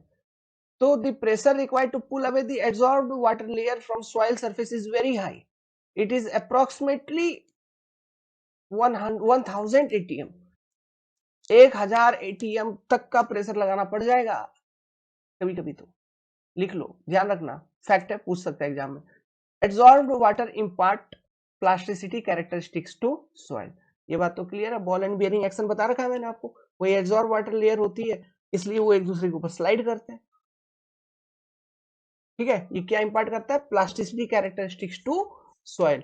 प्लास्टिसिटी कैरेक्टरिस्टिक्स का मतलब क्या है? आप अच्छे से मोल्ड कर पाओगे सॉइल को, किसी भी शेप में अच्छे से स्मूथली ढाल पाओगे विदाउट एनी क्रैक डेवलपमेंट, है ना। अगर ये चीज कर पा रहे हैं, if you are able to mould this soil in any form without appearance of any surface crack, then that soil is plastic. Physical significance इसका ध्यान रखिएगा। Now fine grain soil plasticity के लिए और भी बहुत सारी चीज चाहिए, एब्जॉर्ब वाटर तो चाहिए, है ना, ये बाइपोलर लिक्विड है वो चाहिए होता है, फिर आपको क्ले मिनरल वगैरह चाहिए होता है। क्ले मिनरल क्यों समझ रहे हो? क्ले मिनरल नहीं होगा तो नेगेटिविटी नहीं होगी, तो पानी कैसे एब्जॉर्ब होगा, तो वो तो चाहिए, एब्जॉर्ब वाटर चाहिए, तब जाके कहीं ना कहीं प्लास्टिसिटी कैरेक्टरिस्टिक्स सॉइल के अंदर आती है, ये बात क्लियर है। लेकिन जैसे कि मैंने बोला था, कुछ ऐसे भी होते हैं, जैसे कुछ फाइन ग्रेन सॉइल है ना, उसमें मान लो क्ले मिनरल वगैरह कम है, एब्जॉर्ब वाटर वगैरह भी कम है, तो एक प्रॉपर्टी होती है कोहेजन, है ना। तो फाइन ग्रेन सॉइल में कोहेजन हो सकता है, वो चिपचिपा हो सकता है, कोहेजन हो सकता है, बट इसका मतलब ये नहीं है कि आप उसको जब मोल्ड करोगे किसी शेप में तो वो अच्छे से मोल्ड हो जाए, फिर जब वो सूखे तो क्रैक डेवलपमेंट वगैरह ना हो, ये हमेशा सच नहीं होगा। ये सच होगा उसी के लिए जो सॉइल प्लास्टिक होगी, समझे, जो सॉइल प्लास्टिक होगी उन्हीं के लिए, ठीक है। तो यहां तक समझ गए। अब नेक्स्ट हम समझेंगे कैपिलरी, तो एक डायग्राम बनाऊंगा, उसको हमको बनानी है, फिर हम लिखेंगे इसका थ्योरी। तो हेडिंग डालिए कैपिलरी वाटर, ठीक है, ये हेडिंग लिखना आपको कैपिलरी वाटर, क्योंकि मैं अभी सामने आऊंगा हेडिंग छिप जाएगा, इसलिए आप पहले हेडिंग डाल लो। चलो सामने नहीं आ रहा हूं यार, ये मान लो यहाँ पे पेड़ है एक यार बाबू, पेड़ है, ठीक है, इसका रूट जोन होगा अपना, जिस इलाके में इसका रूट स्प्रेड होगा, तो इतने जोन को जहां तक वे रूट स्प्रेड है इसको हम क्या बोल देते हैं? रूट जोन, ठीक है, इसको हम बोल देते हैं रूट जोन। लेट सपोज यहां पर कहीं पर ग्राउंड वाटर टेबल है, इसको मैं क्या बोल रहा हूं? Ground water table, GWT। Ground water table के नीचे जो पानी है ये तो मालूम है, सॉइल प्लस पानी दोनों इधर ना, सॉइल है प्लस वाटर दोनों है। तो ग्राउंड वाटर टेबल के नीचे जो पानी है, इस पानी को बेसिकली मैं क्या बोलता हूं? मुख्य रूप से कि ये फ्री वाटर है, फ्री वाटर, या इसको हम मुख्य रूप से ग्रेविटी वाटर भी कह रहे हैं, इज योर ग्रेविटी वाटर, या फिर इसको हम ग्राउंड वाटर भी कह रहे हैं, है ना। ग्राउंड वाटर टेबल के नीचे जो पानी है उसको ग्राउंड वाटर, फ्री वाटर या ग्रेविटी वाटर, तीनों में से कोई भी एक नाम हम दे रहे हैं, ठीक है। चलो, इसके ऊपर कैपिलरी राइज हो रहा है। अच्छा, ग्राउंड वाटर टेबल के नीचे का जो सॉइल है उसका डिग्री ऑफ सैचुरेशन कितना, 100%, दैट इज 1, है ना। इसके ऊपर कैपिलरी राइज हो रहा है एक पर्टिकुलर थिकनेस में, एक particular thickness of soil strata में, सॉइल लेयर में आपका कैपिलरी राइज हो रहा है, डिपेंड करेगा टाइप ऑफ सॉइल के ऊपर, है ना।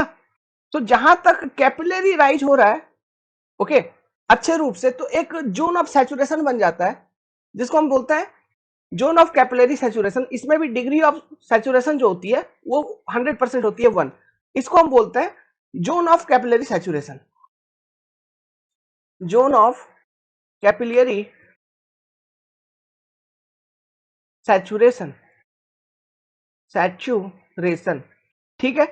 अब जैसे कि मैंने बोला था, जोन ऑफ कैपिलरी सैचुरेशन के ऊपर भी कैपिलरी होता है, लेकिन कम हो रही होती, थोड़ा थोड़ा हो रही होगी, कम, कहीं कहीं हुआ है, कहीं कहीं नहीं हुआ है। मतलब ऊपर वॉइड्स में पानी पहुंचे ड्यू टू कैपिलरी, लेकिन ऐसा नहीं है कि सभी वॉइड्स में पानी पहुंच गए।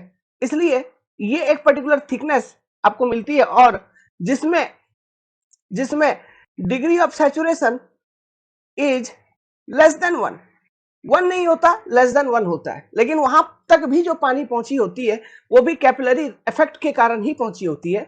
तो इसको बोला जाता है zone of partial capillary saturation, zone of, current गया, कोई बात नहीं, अपन कंटिन्यू रखेंगे। तो इसको बोलते हैं zone of partial capillary saturation, ठीक है। इसको लिखिए, मेरे को जगह नहीं बन रहा है, पार्शियल कैपिलरी सैचुरेशन, छोटा छोटा लिख दिया चीटी जैसा आप, लेकिन आपको दिख रहा होगा कहां लिख रहा हूं। अब इसके ऊपर का जो लेयर है, ठीक है, रूट जोन और zone of partial capillary saturation के बीच का जो लेयर है, इसे हम कहते हैं zone of contact moisture, zone of contact moisture. मतलब टेक्निकली देखा जाए तो इतने तरह के अलग अलग लेयर में डिवाइड किया जा सकता है, बट ये डिपेंड करता है, कभी जोन ऑफ कॉन्टैक्ट मॉइस्चर होगा, कभी नहीं होगा, कभी जोन ऑफ मतलब पार्शियल सैचुरेशन होगा, नहीं होगा, ये सारा कुछ सॉइल कंडीशंस के ऊपर डिपेंड करता है ना। इनमें से कोई लेयर प्रेजेंट हो भी सकती है, नहीं भी हो सकती है, लेकिन ओवरऑल अगर हम जेन्यून तरीके से पढ़ाई करें तो ये 4 अलग अलग डिफरेंट लेयर होता है, ठीक है। जोन ऑफ कॉन्टैक्ट मॉइस्चर इसको बोला जाता है, क्लियर है, ठीक है। अब यहां तक जितने भी पानी है वो कैपिलरी राइज के कारण ही पहुंचा हुआ होता है, कैपिलरी का ही इफेक्ट होता है, ठीक है। तो ये ध्यान रखना। चलो इसके आगे अब नोट्स लिख लेते हैं, डायग्राम बना लो। लिखो capillary water, it is the water which is being lifted by surface tension force due to adhesion between water and soil solid above the free surface above the free water surface, ठीक है। मतलब GWT वाला जो level है उसी को हम free water surface बोलते हैं, समझ गए, ओके। तो above the free water surface, hence this water is held in suspension in the void of soil and fills it completely up to a certain distance above the free water level, okay. This zone is called zone of capillary saturation, ध्यान रहेगा, ठीक। अब next जो है अपना है क्या, ground water, तो उसके बारे में लिख लेंगे थोड़ा, एक मिनट, देख रहे हो कितना मेहनत करके आया विनोद। फोर्थ लिखिए ग्राउंड वाटर, सीधी सीधी बात है, आपको मालूम है, बता रखा है इससे, इसके बारे में पहले से हमने। इट इज ग्रेविटी वाटर और फ्री वाटर, इसको ग्रेविटी वाटर या फ्री वाटर भी कह रहे हैं, दो नाम और मिल गए तुमको। Which comes into ground due to artificial application of water, जो ग्राउंड में आ रही है कब, अगर आप इरिगेशन कर रहे हो उस इलाके में, या फिर नेचुरली फ्रॉम प्रेसिपिटेशन, बरसात के रूप में। This water is under effect of gravity, मैंने बोल रखा था, जैसे स्पंज वाला एग्जांपल दे रखा था, लाइन आ गई, लेकिन आऊंगा इसके बाद, है ना। स्पंज वाला एग्जांपल दे रखा था, कि जैसे बाल्टी में भरते हो स्पंज को, फिर उठाते हो, जो पानी वॉइड से निकलने लगते हैं स्पंज के अचानक अपने आप due to self weight drain होने लगते हैं स्पंज से, वही है ग्रेविटी का इफेक्ट, है ना। तो इसी तरह से ग्राउंड में भी आपको देखने को मिलता है। तो this water is under effect of gravity, it is also called as gravity water, इसलिए इसको ग्रेविटी वाटर कहते हैं, ग्रेविटेशनल फोर्स के इफेक्ट में रहता है। Ground water can be removed, इसको आप रिमूव कर सकते हैं फ्रॉम सॉइल अगर हम प्रॉपर ड्रेनेज सिस्टम जैसे वेल, ट्यूबवेल, है ना, हैंड पंप सिस्टम, कुछ प्रॉपर ड्रेनेज सिस्टम वगैरह अगर इंस्टॉल करें तो इस वाटर को हम ग्राउंड से निकाल सकते हैं। जैसे हम घरों में अपना पानी चढ़ाने के लिए टंकी में ये पंप लगवाते हैं, तो वो ग्राउंड वाटर का पानी हम यूज कर रहे होते हैं। क्लियर है। It contribute to base flow in the river, ये पॉइंट भी लिखवा दिया, देखो हाइड्रोलॉजी को भी जोड़ दिया इधर ही। It is the water which lie below the water table, और कंफ्यूजन क्लियर हो गया। क्लियर है बात, सबको समझा दोगे कौन सा पानी क्या है नहीं है। कैपिलरी वाटर जो पोर्स होता है ना सॉइल के, ठीक है, ये सॉइल है, अब ये मान लो सॉइल सॉलिड का दाना है, तो आप बोलोगे सर इसमें हाइग्रोस्कोपिक वाटर, ये वाटर वो वाटर है कि नहीं, एड्सॉर्ब्ड लेयर है, एड्सॉर्ब्ड वाटर सभी में है। एड्सॉर्ब्ड वाटर के बियॉन्ड बाद जो पोर स्पेस बच रही है आपकी, ठीक है, उसके बाद जो आपका ये पोर स्पेस बच रहा है, ये जो वॉइड है, इसमें पानी चढ़ता है, समझे, इसी को हम बोल रहे हैं कैपिलरी वाटर, यही इसी पोर को हम बोलते हैं कैपिलरी पोर, ओके, इसी को बोल रहे हैं कैपिलरी वाटर, ठीक है। ग्राउंड वाटर टेबल के नीचे इन्हीं पोर्स में नॉर्मल वाटर रहता है, वही ग्रेविटी वाटर फ्री वाटर रहता है, लेकिन ग्राउंड वाटर टेबल के ऊपर इन्हीं पोर्स में जो पानी चढ़ता है ड्यू टू कैपिलरी एक्शन, इसलिए बोलते हैं वो पोर में चढ़ रहा है, समझे। क्लियर है, कंफ्यूजन वनफ्यूजन। इसी के साथ ये टॉपिक आपका निपट गया। एक बार जाते जाते और मन का प्यास बुझा लो, देख लो डायग्राम, फोटो देख लो, देख रहे हो। हाइग्रोस्कोपिक वाटर किस तरह से सॉइल सॉलिड के अराउंड चिपका हुआ है, इर्द गिर्द एड्सॉर्ब्ड है। Water adheres to soil particle in dense state, उसकी विस्कोसिटी ज्यादा है, डेंसली पैक्ड होते हैं वो, समझे। फिर उनके बीच का ये वॉइड है, ये सब ये है तुम्हारा void, these are the voids, है कि नहीं, इसी को हम वॉइड कह रहे हैं। अब इन्हीं वॉइड्स में ये देखो, मान लो कैपिलरी एक्शन के कारण अगर पानी चढ़ती है तो ये उन्हीं वॉइड्स में चढ़ेगा ना, और कहाँ जाएगा यार, जो फ्री स्पेस है, जो वॉइड बच रहे हैं उन्हीं में चढ़ेगा पानी।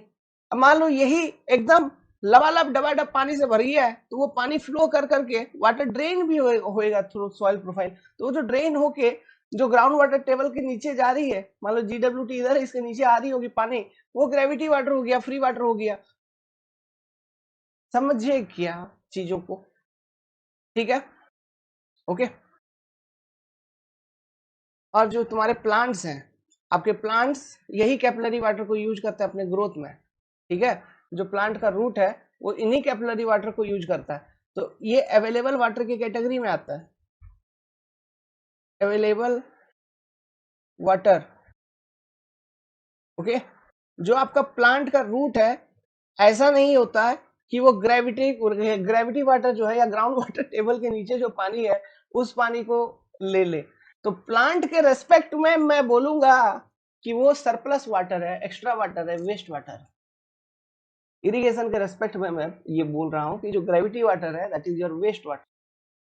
ये हाइग्रोस्कोपिक वाटर को भी प्लांट का रूट नहीं निकाल पाता है। अरे मैंने बताया था कितना प्रेशर, अप्रोक्सीमेटली 1000 एटमॉस्फेरिक प्रेशर तक का प्रेशर लगाना पड़ जाएगा प्लांट के रूट को to extract that hygroscopic water. भाई उतना मजाल नहीं है प्लांट का रूट का, है ना, वो नहीं लगा पाता बेचारा, इसलिए ये भी अवेलेबल नहीं होती है। तो अवेलेबल जो होता है ग्रोथ के पर्पज से वो होती है कैपिलरी वाटर बेसिकली, है ना। तो ये चीज इरिगेशन इंजीनियरिंग में और अच्छे तरीके से ड्राइंग वगैरह बना के समझा रखा है, क्योंकि यहाँ से इक्वेशन वगैरह भी इससे रिलेटेड हमने डिराइव कर रखा है, परमानेंट मेल्टिंग पॉइंट को लेके, फील्ड कैपेसिटी को लेके, फील्ड कैपेसिटी वहां एक नया टर्म और आ जाती है, और क्योंकि वहां वो क्वेश्चन चलती है अपनी इरिगेशन में फिर, ठीक है। तो आप उन सब चीजों को और एडवांस तरीके से इरिगेशन इंजीनियरिंग में देखिएगा, उसके क्लासेस में बता रखा है अच्छे से। क्लियर है, ठीक। इसी के साथ ये टॉपिक आपका समाप्त। बोलो थैंक यू। मजाक कर रहा था, लाइक कर देना बस। ओके, अब एक टॉपिक हम पढ़ेंगे, कैपिलैरिटी। ठीक है, ये चैप्टर नंबर 4 का ही हिस्सा है, अलग से कोई इसका चैप्टर नहीं बना लेना। जब तक मैं नहीं बोलूं, अलग से चैप्टर नहीं लिखूं, अपने दिमाग से खुद से अलग चैप्टर नहीं बनाना है ना। चैप्टर नंबर 4 ही चल रहा है, इसी में सारा अंगू पंगू छुटू मुटू टॉपिक को कंप्लीट करेंगे। नेक्स्ट चैप्टर फिर एक ब्रांड न्यू मस्त वाला चैप्टर चालू करेंगे। कैपिलैरिटी का बेसिक कंसेप्ट से एक बार चलते हैं, है ना। ये चीज आपने फ्लूइड मैकेनिक्स में भी पढ़ रखा होगा। ओके, तो वही इक्वेशन एक बार मैं डिराइव करवाना चाहता हूं कैपिलैरिटी राइज का। तो ये मान लो ग्राउंड वाटर टेबल है बाबू, ये क्या है तुम्हारा अच्छा ग्राउंड वाटर टेबल नहीं, तो मान लो एक फ्री सरफेस है, ये वाटर का फ्री सरफेस है।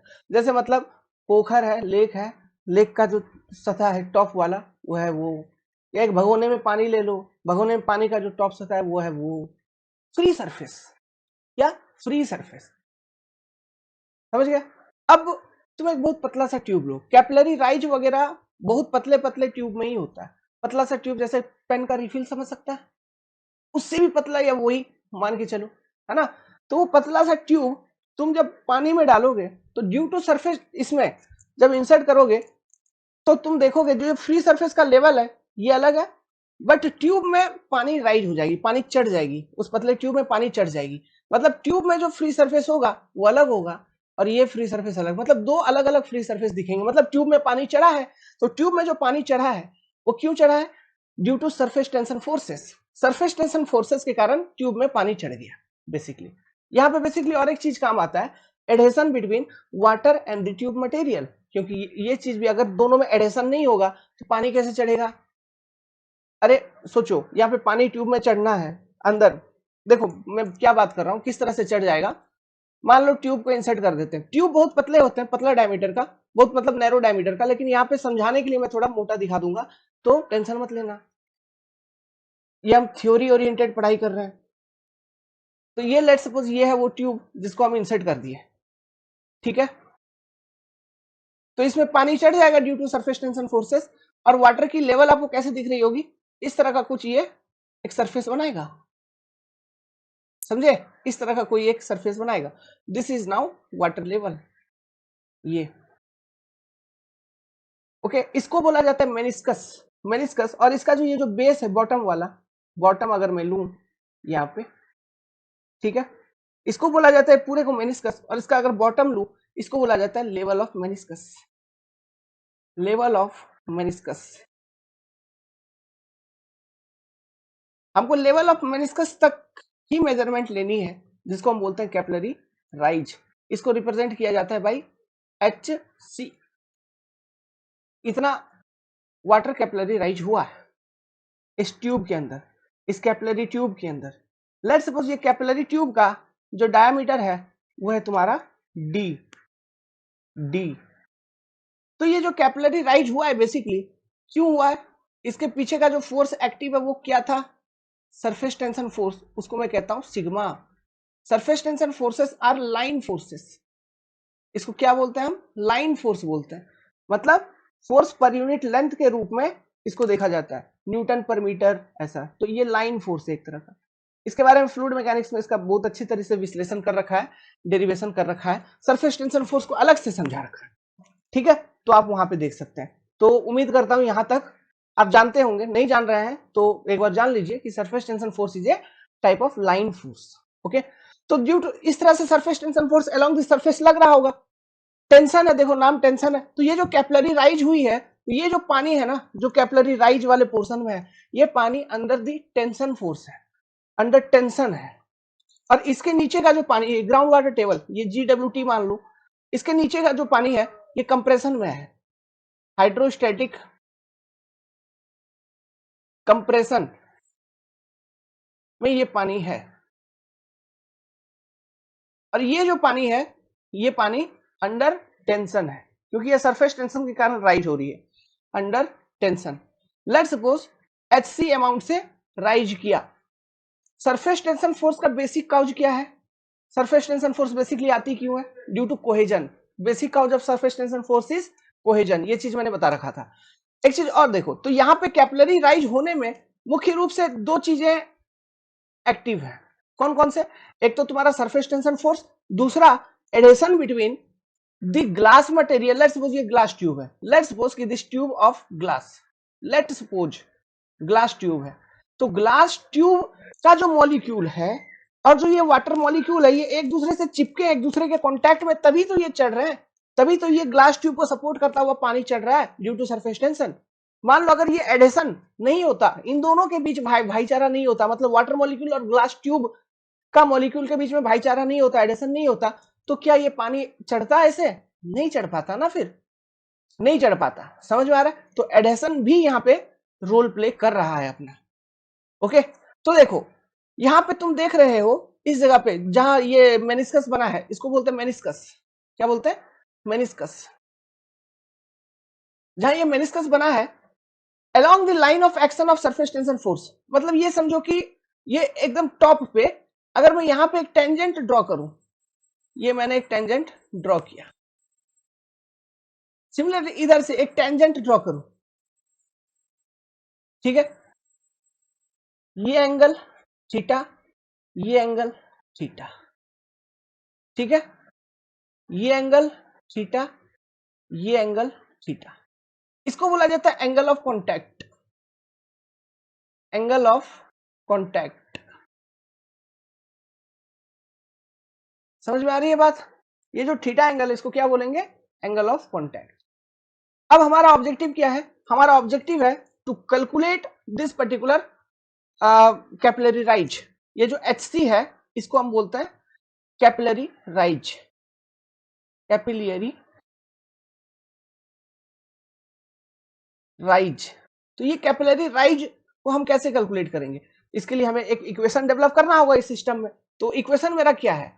वो इक्वेशन में क्या करूंगा, देखो पानी को कौन उठाया नीचे से ग्राउंड वाटर टेबल से? Captain surface tension force. पानी को सरफेस टेंशन फोर्स उठाया, तो सरफेस टेंशन फोर्स ऊपर की ओर लग रही है ना? तो जितना फोर्स उतना ही वो पानी उठा पाएगा, जितना फोर्स है उतना ही वेट का वो पानी उठा पाएगा।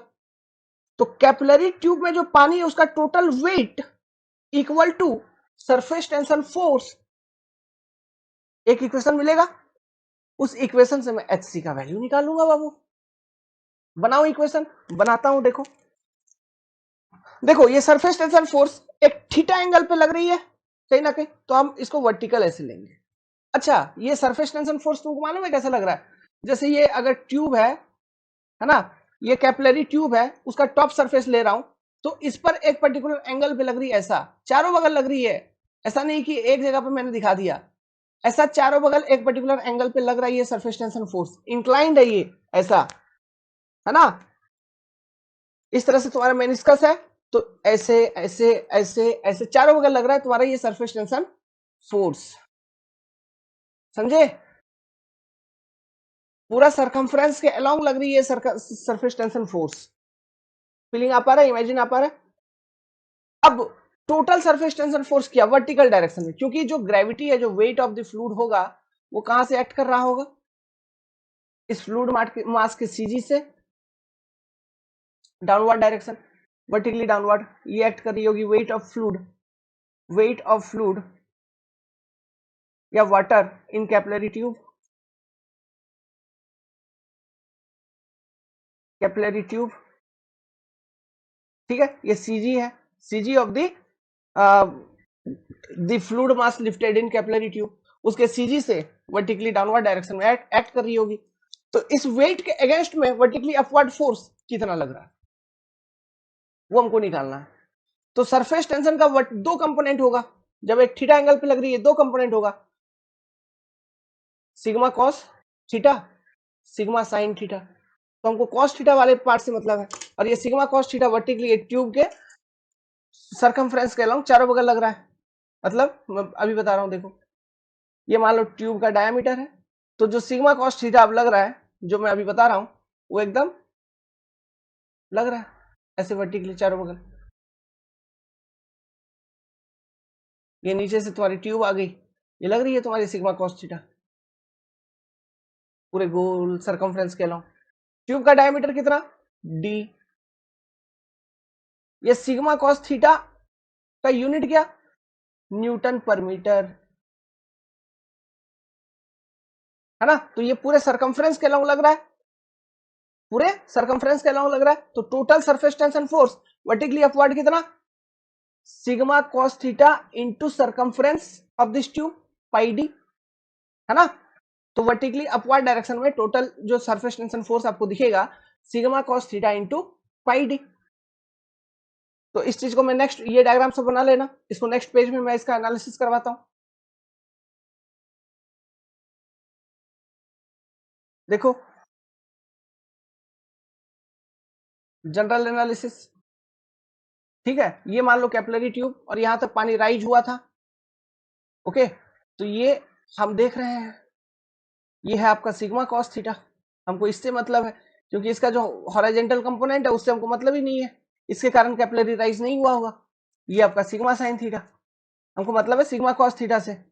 ये लग रही है सिग्मा कॉस थीटा इसके सरकमफ्रेंस के अलॉन्ग हर जगह, ओके। तो जो टोटल सरफेस टेंशन फोर्स है, सरफेस टेंशन फोर्स टोटल जो एक्ट कर रहा है is equal to what, sigma cos theta into circumference of this tube pi D, क्योंकि उसका डायमीटर है डी, है ना। अब देखिए फ्लूइड कहां इतना लिफ्टेड है, कितना लिफ्ट किया, ये आपका ग्राउंड वाटर टेबल था, तो इतना फ्लूइड मास को लिफ्ट किया है, HC हाइट तक लिफ्ट किया था, HC हाइट तक लिफ्ट किया था। लेट्स सपोज ये जैसे वाटर है तो इसका यूनिट वेट है रो डब्ल्यू, या मास डेंसिटी है रो डब्ल्यू, या यूनिट वेट अगर तुम लोग वो उसको लिख देते हम गामा डब्ल्यू। तो गामा डब्ल्यू का यूनिट क्या होता है, यूनिट होता है kilo Newton per metre cube. तो हमको निकालना है वेट, है ना, हमको निकालना है क्या, this particular wait of fluid या वेट ऑफ वाटर। तो ये जो वेट ऑफ वाटर होगा ये कितना होगा, ये होगा तुम्हारा unit weight of water into volume multiply करेंगे। वॉल्यूम क्या, इस ट्यूब का surface cross section area pi by 4 into D का स्क्वायर, डायमीटर है मान लो स्मॉल डी, डी का स्क्वायर इंटू कैपिलरी राइज, यही निकल जाएगा वॉल्यूम HC। तो इन्हीं दोनों फोर्सेस को हमको इक्वेट करना है, दिस इक्वल टू दिस, ये लगेगा कि कट्टम कुट्टी हो गया है, ओके, क्योंकि एक पीडीएफ देना है ना आपको। तो इन्हीं दोनों फोर्सेस को हमको इक्वेट करना है, दिस इक्वल टू दिस। जब हम इक्वेट करेंगे एक इक्विलिब्रियम जनरेट हुआ, क्योंकि इतना टोटल सरफेस टेंशन फोर्स के कारण ही जो सर्कमफ्रेंस के अलोंग लग रहा है इस ट्यूब के, इतना हाइट तक पानी लिफ्ट हुआ है। जब इक्वेट करेंगे तो यहां से हम HC का वैल्यू कैलकुलेट कर लेंगे। तो let's equate it.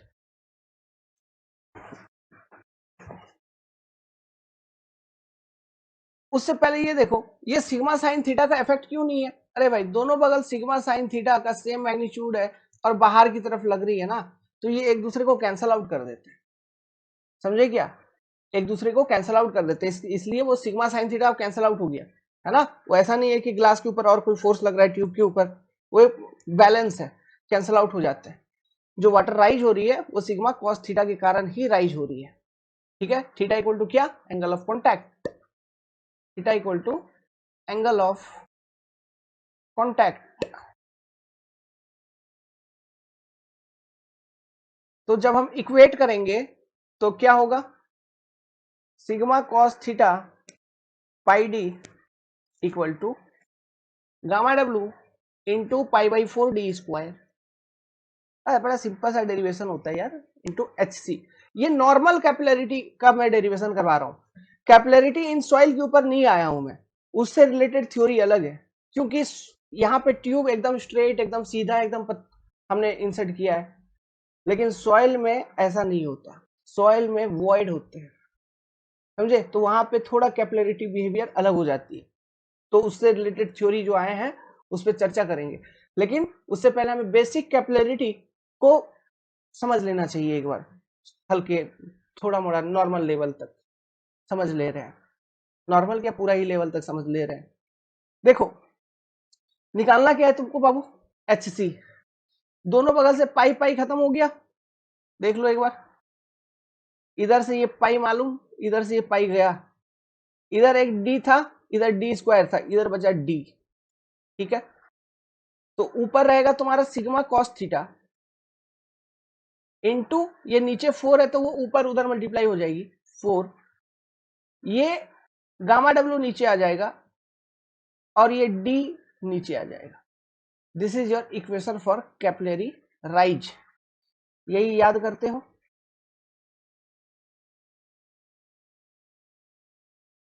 For pure water एक नोट लिखिए, फॉर प्योर वाटर, जब वाटर तुम्हारा प्योर है,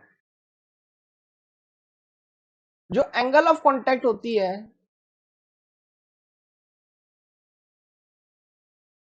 it is your 0 degree. Pure water के लिए angle of contact is 0 degree. तो अगर angle of contact is 0 degree तो cos 0 क्या होता है 1। सो capillary rise in case of pure water will be what 4 sigma gamma W D, unit weight of pure water into diameter of the capillary tube,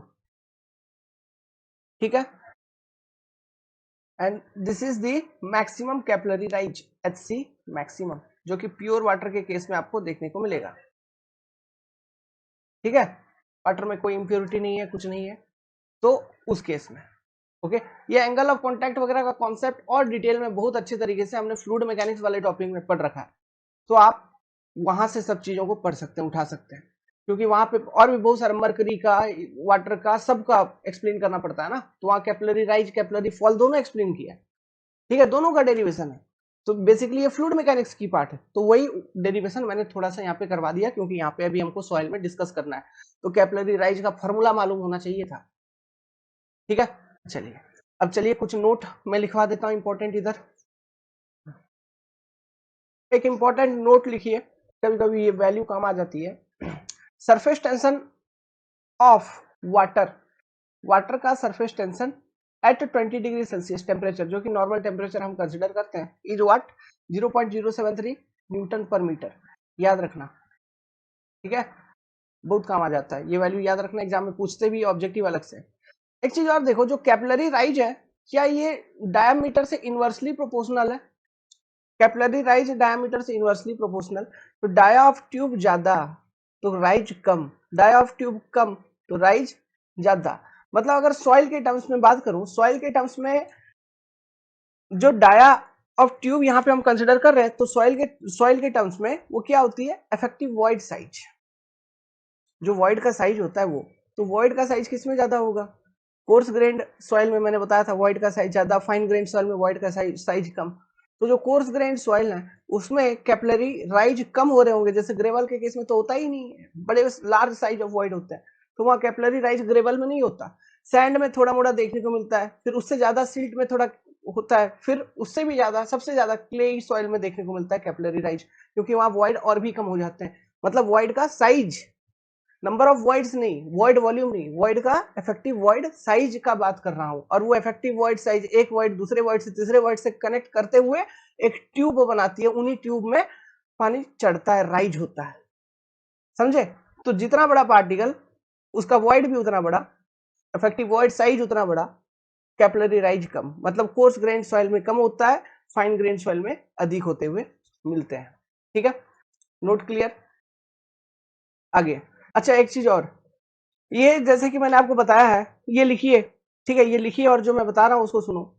जैसे कि मैंने आपको बताया कि जो कैपिलरी राइज हो रही है इसमें जो प्रमुख मुख्य रूप से जो फोर्स काम कर रही है वो काम कर रही है कौन सा? Surface tension force. Surface tension force depend करता है कोहेजन के बीच में। कोहेजन मतलब भाईचारा, between same type of particle, ऐसा कह लो।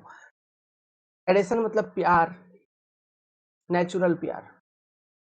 कोहेजन मतलब सेम टाइप ऑफ पार्टिकल के बीच में भाईचारा, जैसे अभी चल रहा है अंधभक्ति, तो ओके उसको हम कोहेजन बोल देंगे, है ना।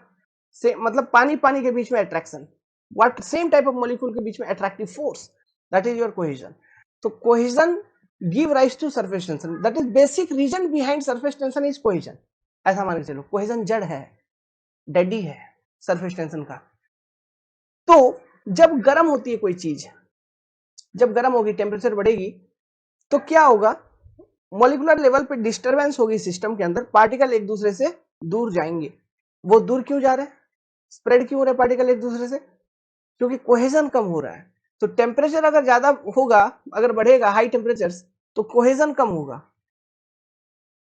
किसको इफेक्ट करेगा? सरफेस टेंशन को, वो भी कम होगा। ये किसको इफेक्ट करेगा? कैपिलरी राइज को, वो भी कम होगा।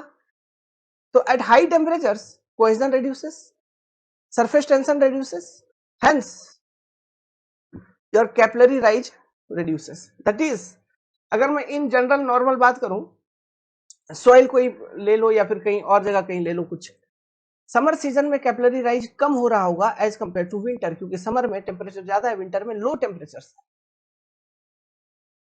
विंटर में कैपिलरी राइज ज्यादा होता है, समर में कम होता है। ध्यान रहेगा, ध्यान रखना। इसको लिखो, पढ़ दूं क्या? Water in capillary tube is lifted by surface tension force, ठीक। Hence water in capillary tube is in tension, tension में है। कोई लग रहा है कोई चुट्टी पकड़ के उसको ग्राउंड वाटर टेबल से उठा दिया है, तो वो टेंशन में आ गया है पानी, तो पानी यहाँ टेंशन में है। तो जो कैपिलरी वाटर होती है वो टेंशन में होती है, ध्यान रखिएगा। ग्राउंड वाटर टेबल के नीचे जो पानी है वो होती है किसमें? कंप्रेशन में। और ये टेंशन और कंप्रेशन फोर्स वगैरह कैसे निकालते हैं वो हम सिखाएंगे आगे चल के, है ना। और ये बहुत इंपॉर्टेंट है, क्योंकि ये लॉजिक को यूज करके मैं आपको इफेक्टिव स्ट्रेस का कॉन्सेप्ट बताऊंगा। कैपिलरी राइज होने के कारण किस तरह से इफेक्टिव मतलब स्ट्रेस, टोटल स्ट्रेस बढ़ जाती है, वो सब सिस्टम हम देखेंगे, है ना। तो ये लॉजिक ध्यान रखना। And it is supported along surface of the wall, surface of the wall के अलग सपोर्ट हो रही है, मतलब वॉल अलग मटेरियल का, वाटर अलग मटेरियल का, तो एडेशन। तो यहाँ पे जैसे फ्लूइड मैंने पानी लिया, ये फ्लूइड कुछ भी हो सकता है, डिपेंडिंग ऑन डिफरेंट फ्लूइड, है ना। कैपिलरी राइज अपना अकॉर्डिंग हो सकता है, उसके अकॉर्डिंग। किसी फ्लूइड का यूनिट वेट ज्यादा अगर होगा, यूनिट वेट भी देखो गामा डब्ल्यू नीचे आ रही थी जैसे, तो किसी फ्लूइड का यूनिट वेट ज्यादा होगा, मतलब वो फ्लूइड बहुत हैवी है, तो उसमें कम कैपिलरी राइज देखने को मिलेगा। कोई हल्का फ्लूइड है, लो डेंस फ्लूइड है, ज्यादा कैपिलरी राइज हो जाएगा। तेल वगैरह देखो, उसमें वो ज्यादा चढ़ जाती है,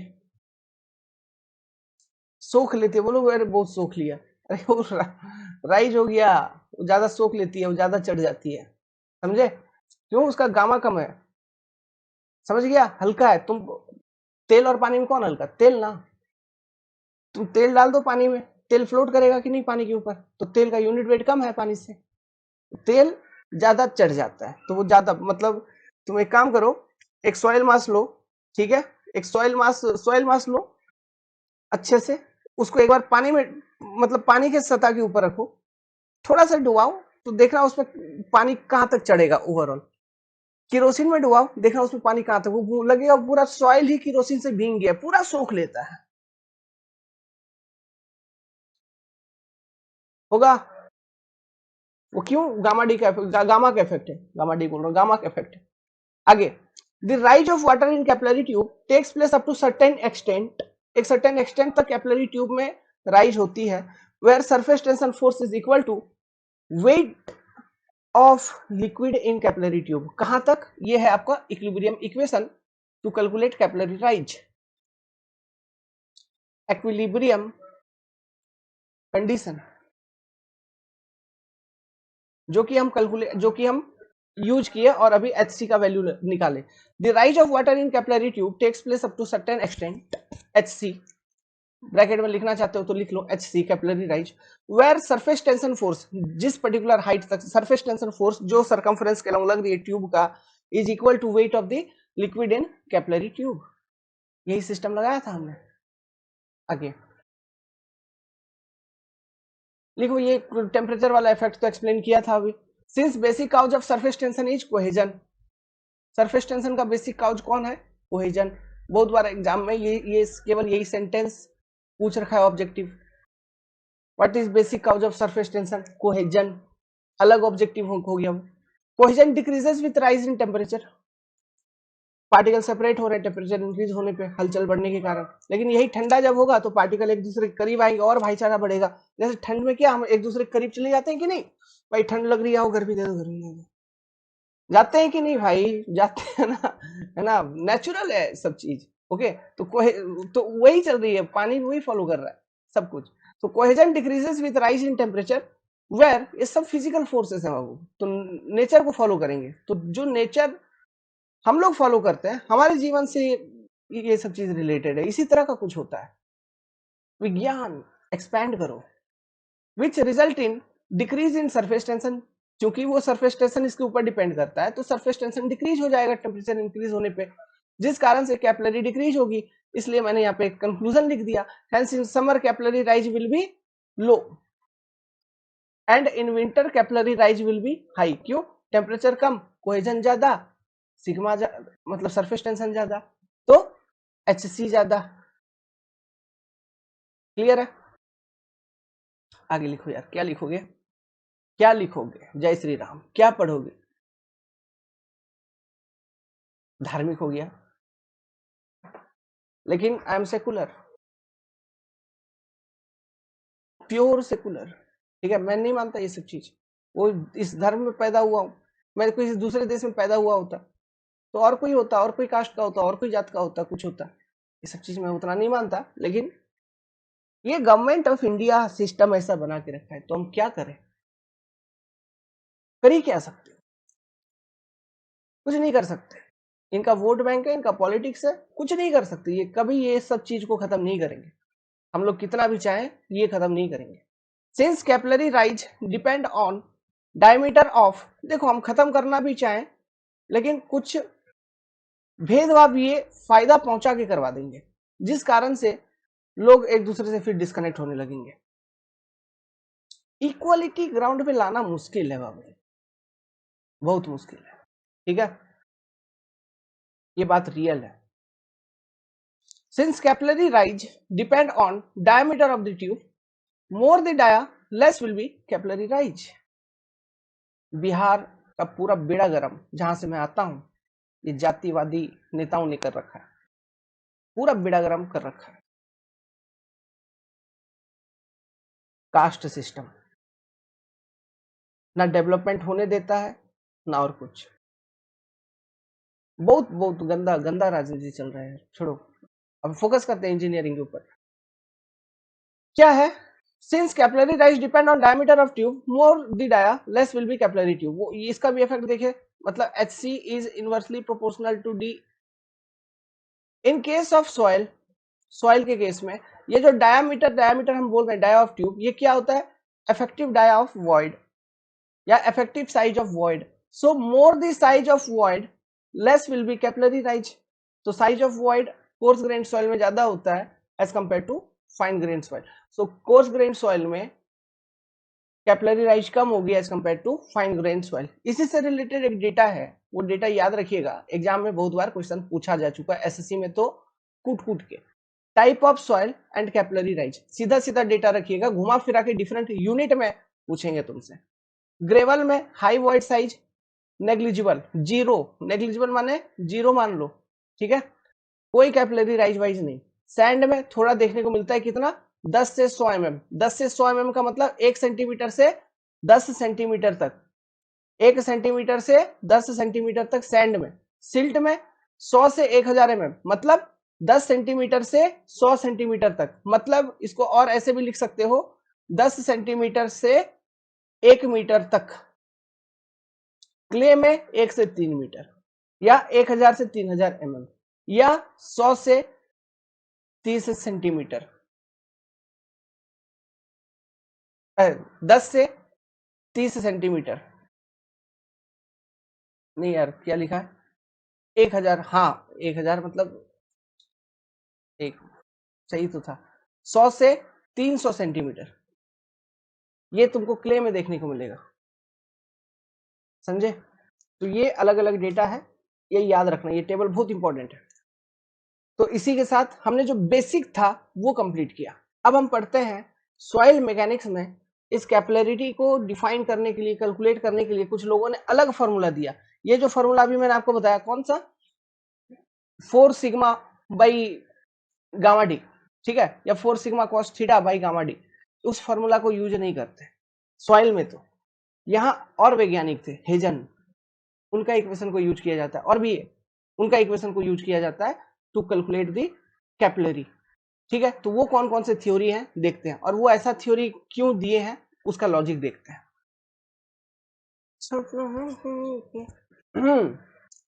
theory of capillarity in soil. देखो अभी जो थ्योरी हमने पढ़ा वो उसी को हम बोलते हैं थ्योरी ऑफ कैपिलरिटी। अभी जो थ्योरी हमने पढ़ा उसी को हम बोल रहे हैं थ्योरी ऑफ कैपिलरिटी। तो क्या ये थ्योरी सॉइल में वैलिड है? नहीं है। क्यों नहीं है? देखिए यहाँ पे इस थ्योरी में जो हम ट्यूब कंसिडर कर रहे हैं एक यूनिफॉर्म साइज का ट्यूब है। ऐसा है, एक यूनिफॉर्म साइज का ट्यूब है। अरे बाबू ऐसा है ना, जहां पर भी देखो साइज एक ही, तो यहाँ भी डी, इधर भी डी, इधर भी डी, इधर भी D, uniform size of tube.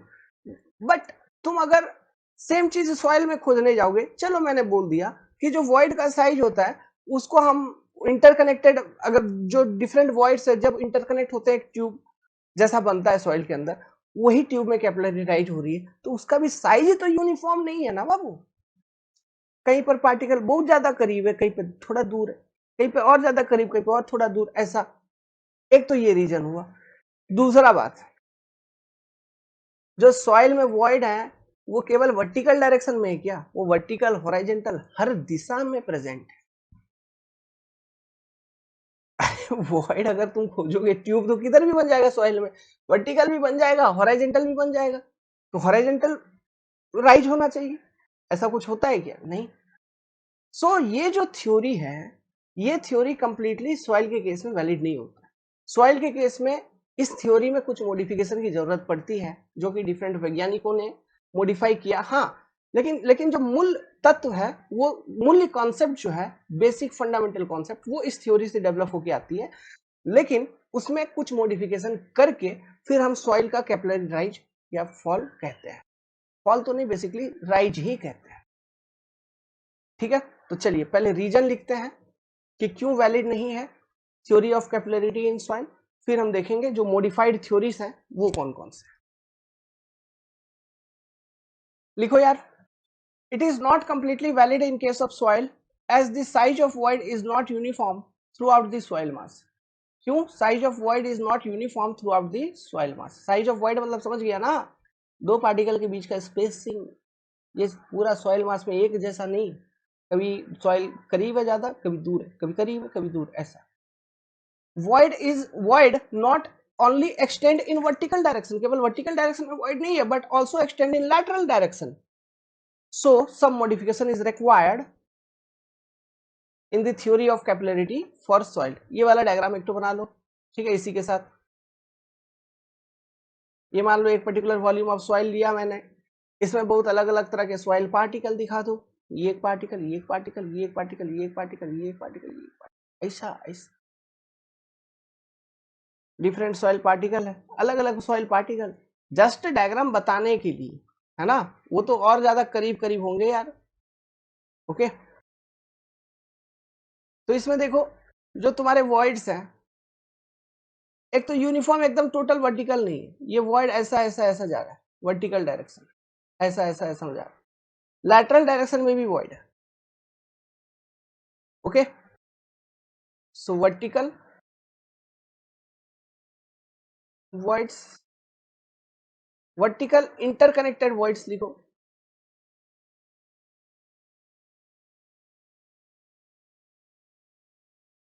Lateral direction में भी वॉइड है।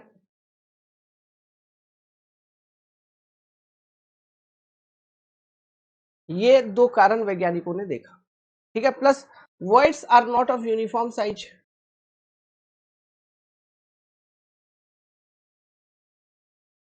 not of uniform size।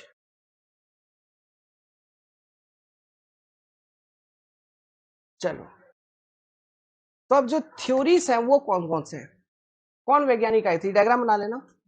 पहला नाम बताता हूं, एलन हेजन कॉन्सेप्ट, या फिर नॉर्मली एलन कॉन्सेप्ट हम कहते हैं, या फिर आप इसको Elon हेजन, Elon हेजन।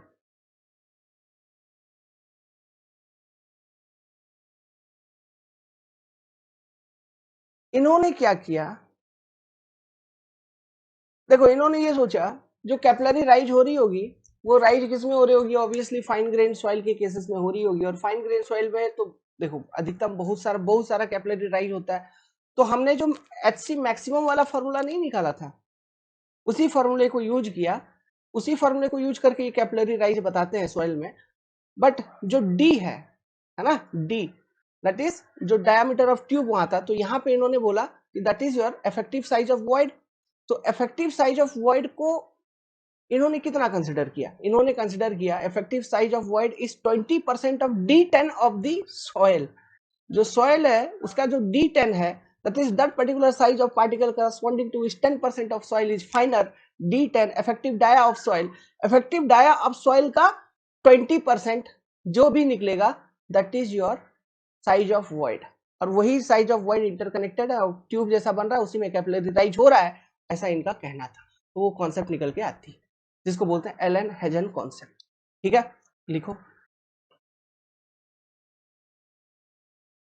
He assumed that effective size of void D is 20% of the effective size of soil solid।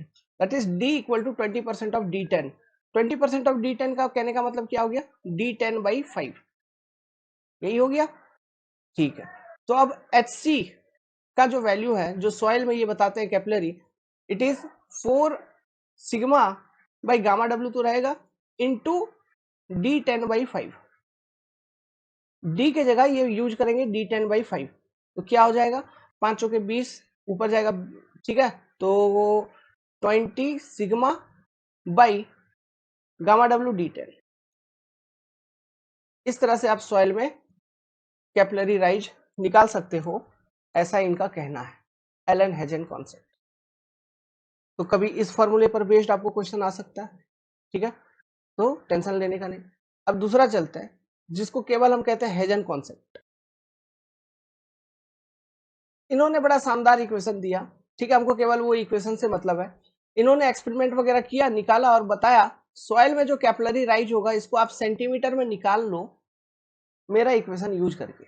क्या है, C divided by E void ratio into D10।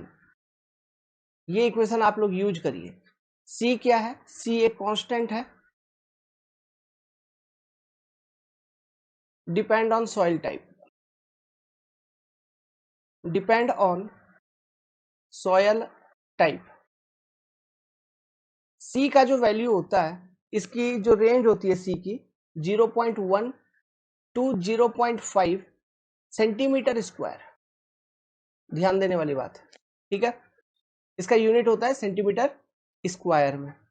Now ये यूनिट पूछ सकता है भाई एग्जाम में, कैसे भी क्वेश्चन घुमाते हैं। E क्या है, वॉइड रेशियो। D10 क्या है, इफेक्टिव साइज ऑफ पार्टिकल।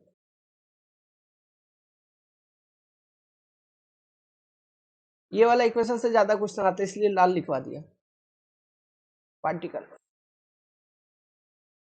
ठीक है, ये आंसर किस में आ रहा है, ये सेंटीमीटर में आ रहा है, ध्यान रखना। सेंटीमीटर में ये इक्वेशन आपको सेंटीमीटर में इस वैल्यू देगा। ओके, चलो यार। हाँ, लेकिन इफेक्टिव साइज ऑफ पार्टिकल जो है ये भी आपको सेंटीमीटर में लेना होगा, इन सेंटीमीटर इसमें पुट करोगे। और एक तो उल्टा पुल्टा मेथड है ना, लेकिन फिर भी जान लो इस मेथड का बेसिक क्या है। देखो, इस मेथड का जो बेसिक है वो ये है, हम इसमें भी जो कैपिलरी राइज निकाल रहे होते हैं HC मैक्सिमम, वो निकाल रहे होते हैं using the formula 4 sigma by gamma W D. D क्या है, effective void size, effective void size. अब ये इफेक्टिव वॉइड साइज को इन्होंने एक कंसेप्ट को यूज करके निकाला। ठीक है, और वो इफेक्टिव वॉइड साइज का जो वैल्यू आया वो यहाँ पे पुट करके कैपिलरी राइज का वैल्यू को कैलकुलेट किया। तो इफेक्टिव वॉइड साइज इन्होंने कैसे निकाला होगा, देखो हम यहाँ पे देखो, सॉइल सॉलिड को हम कैसे स्फीयर कंसिडर करते हैं, स्फेरिकल, स्फेरिकल कंसिडर करते हैं ना सॉइल सॉलिड को। सॉइल सॉलिड को हम कंसिडर करते हैं एज ए स्फेरिकल। ठीक है, तो वॉल्यूम ऑफ सॉइल सॉलिड क्या होगा, वॉल्यूम ऑफ सॉइल सॉलिड अगर मैं लिखूं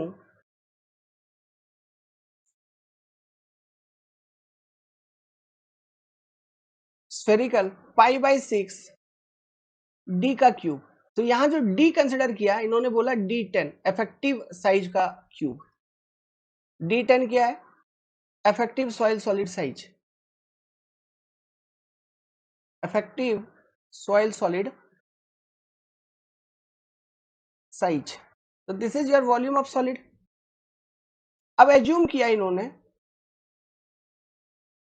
अच्छा ये भी एजम्पशन ही है, ये ऊपर वाला भी एजम्पशन है, ठीक है, नीचे वाला भी एजम्पशन है, ऊपर वाला भी एजम्पशन है। अब इन्होंने ये बोला कि ये जो सॉइल है इसमें जो अगर size of void, effective size of void अगर डी है तो टोटल वॉल्यूम ऑफ वॉइड कितना होगा? तो इन्होंने उसको भी स्फेरिकल एज्यूम किया, है ना, और बोला वॉल्यूम ऑफ वॉइड जो होगा,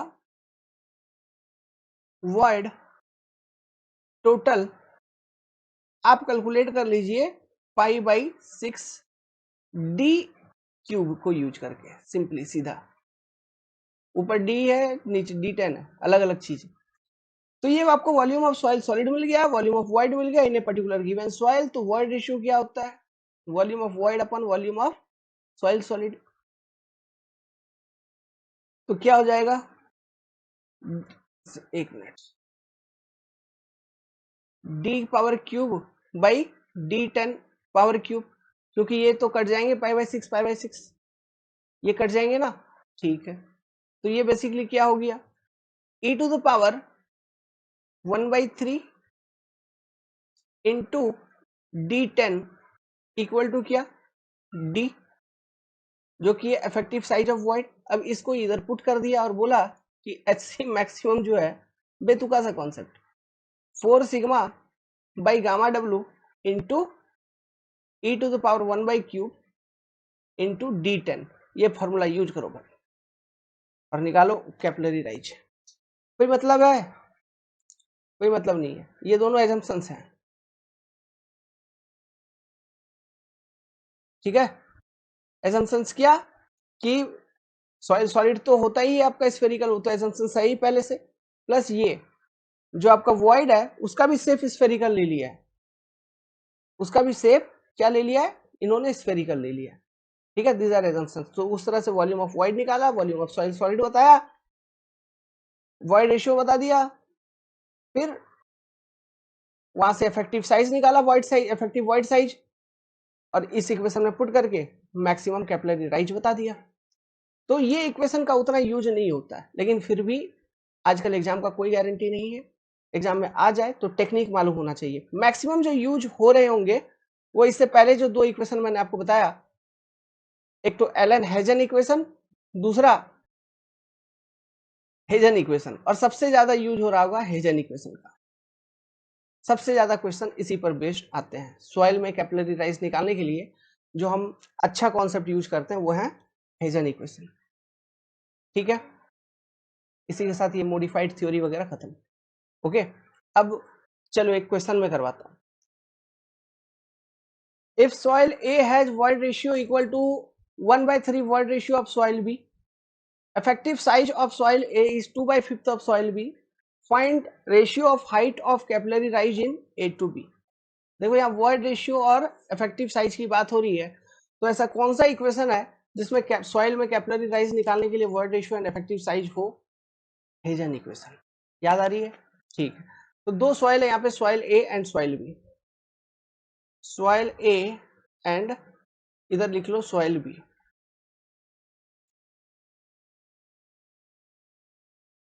तो सॉइल ए का डेटा दिया ना 1/3 और 2/5, तो soil with respect to soil B, तो सॉइल बी का मान लो वॉइड रेशियो है ई और इफेक्टिव साइज है D10। तो सॉइल ए का जो इफेक्टिव सॉरी ये वॉइड रेशियो कितना होगा? 1/3 ई, इफेक्टिव साइज कितना? 2/5 D10। क्लियर है? ठीक है। तो अब इसको यूज करो, ये निकाल लो capillary rise in soil A, HCA क्या है? C बाई तुम्हारा E इंटू D10, तो 1/3 E into 2/5 D10, HC in B क्या होगा? Same C by 1/3 sorry E into D10 normally, E into D10,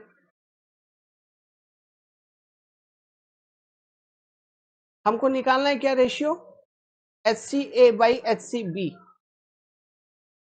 C तो कांस्टेंट है दोनों में, ठीक है, C है दोनों में कांस्टेंट, दोनों के लिए C सेम, सेम सॉइल है, सेम सॉइल है, बस अलग अलग स्टेट में, ऐसा मान के चलो।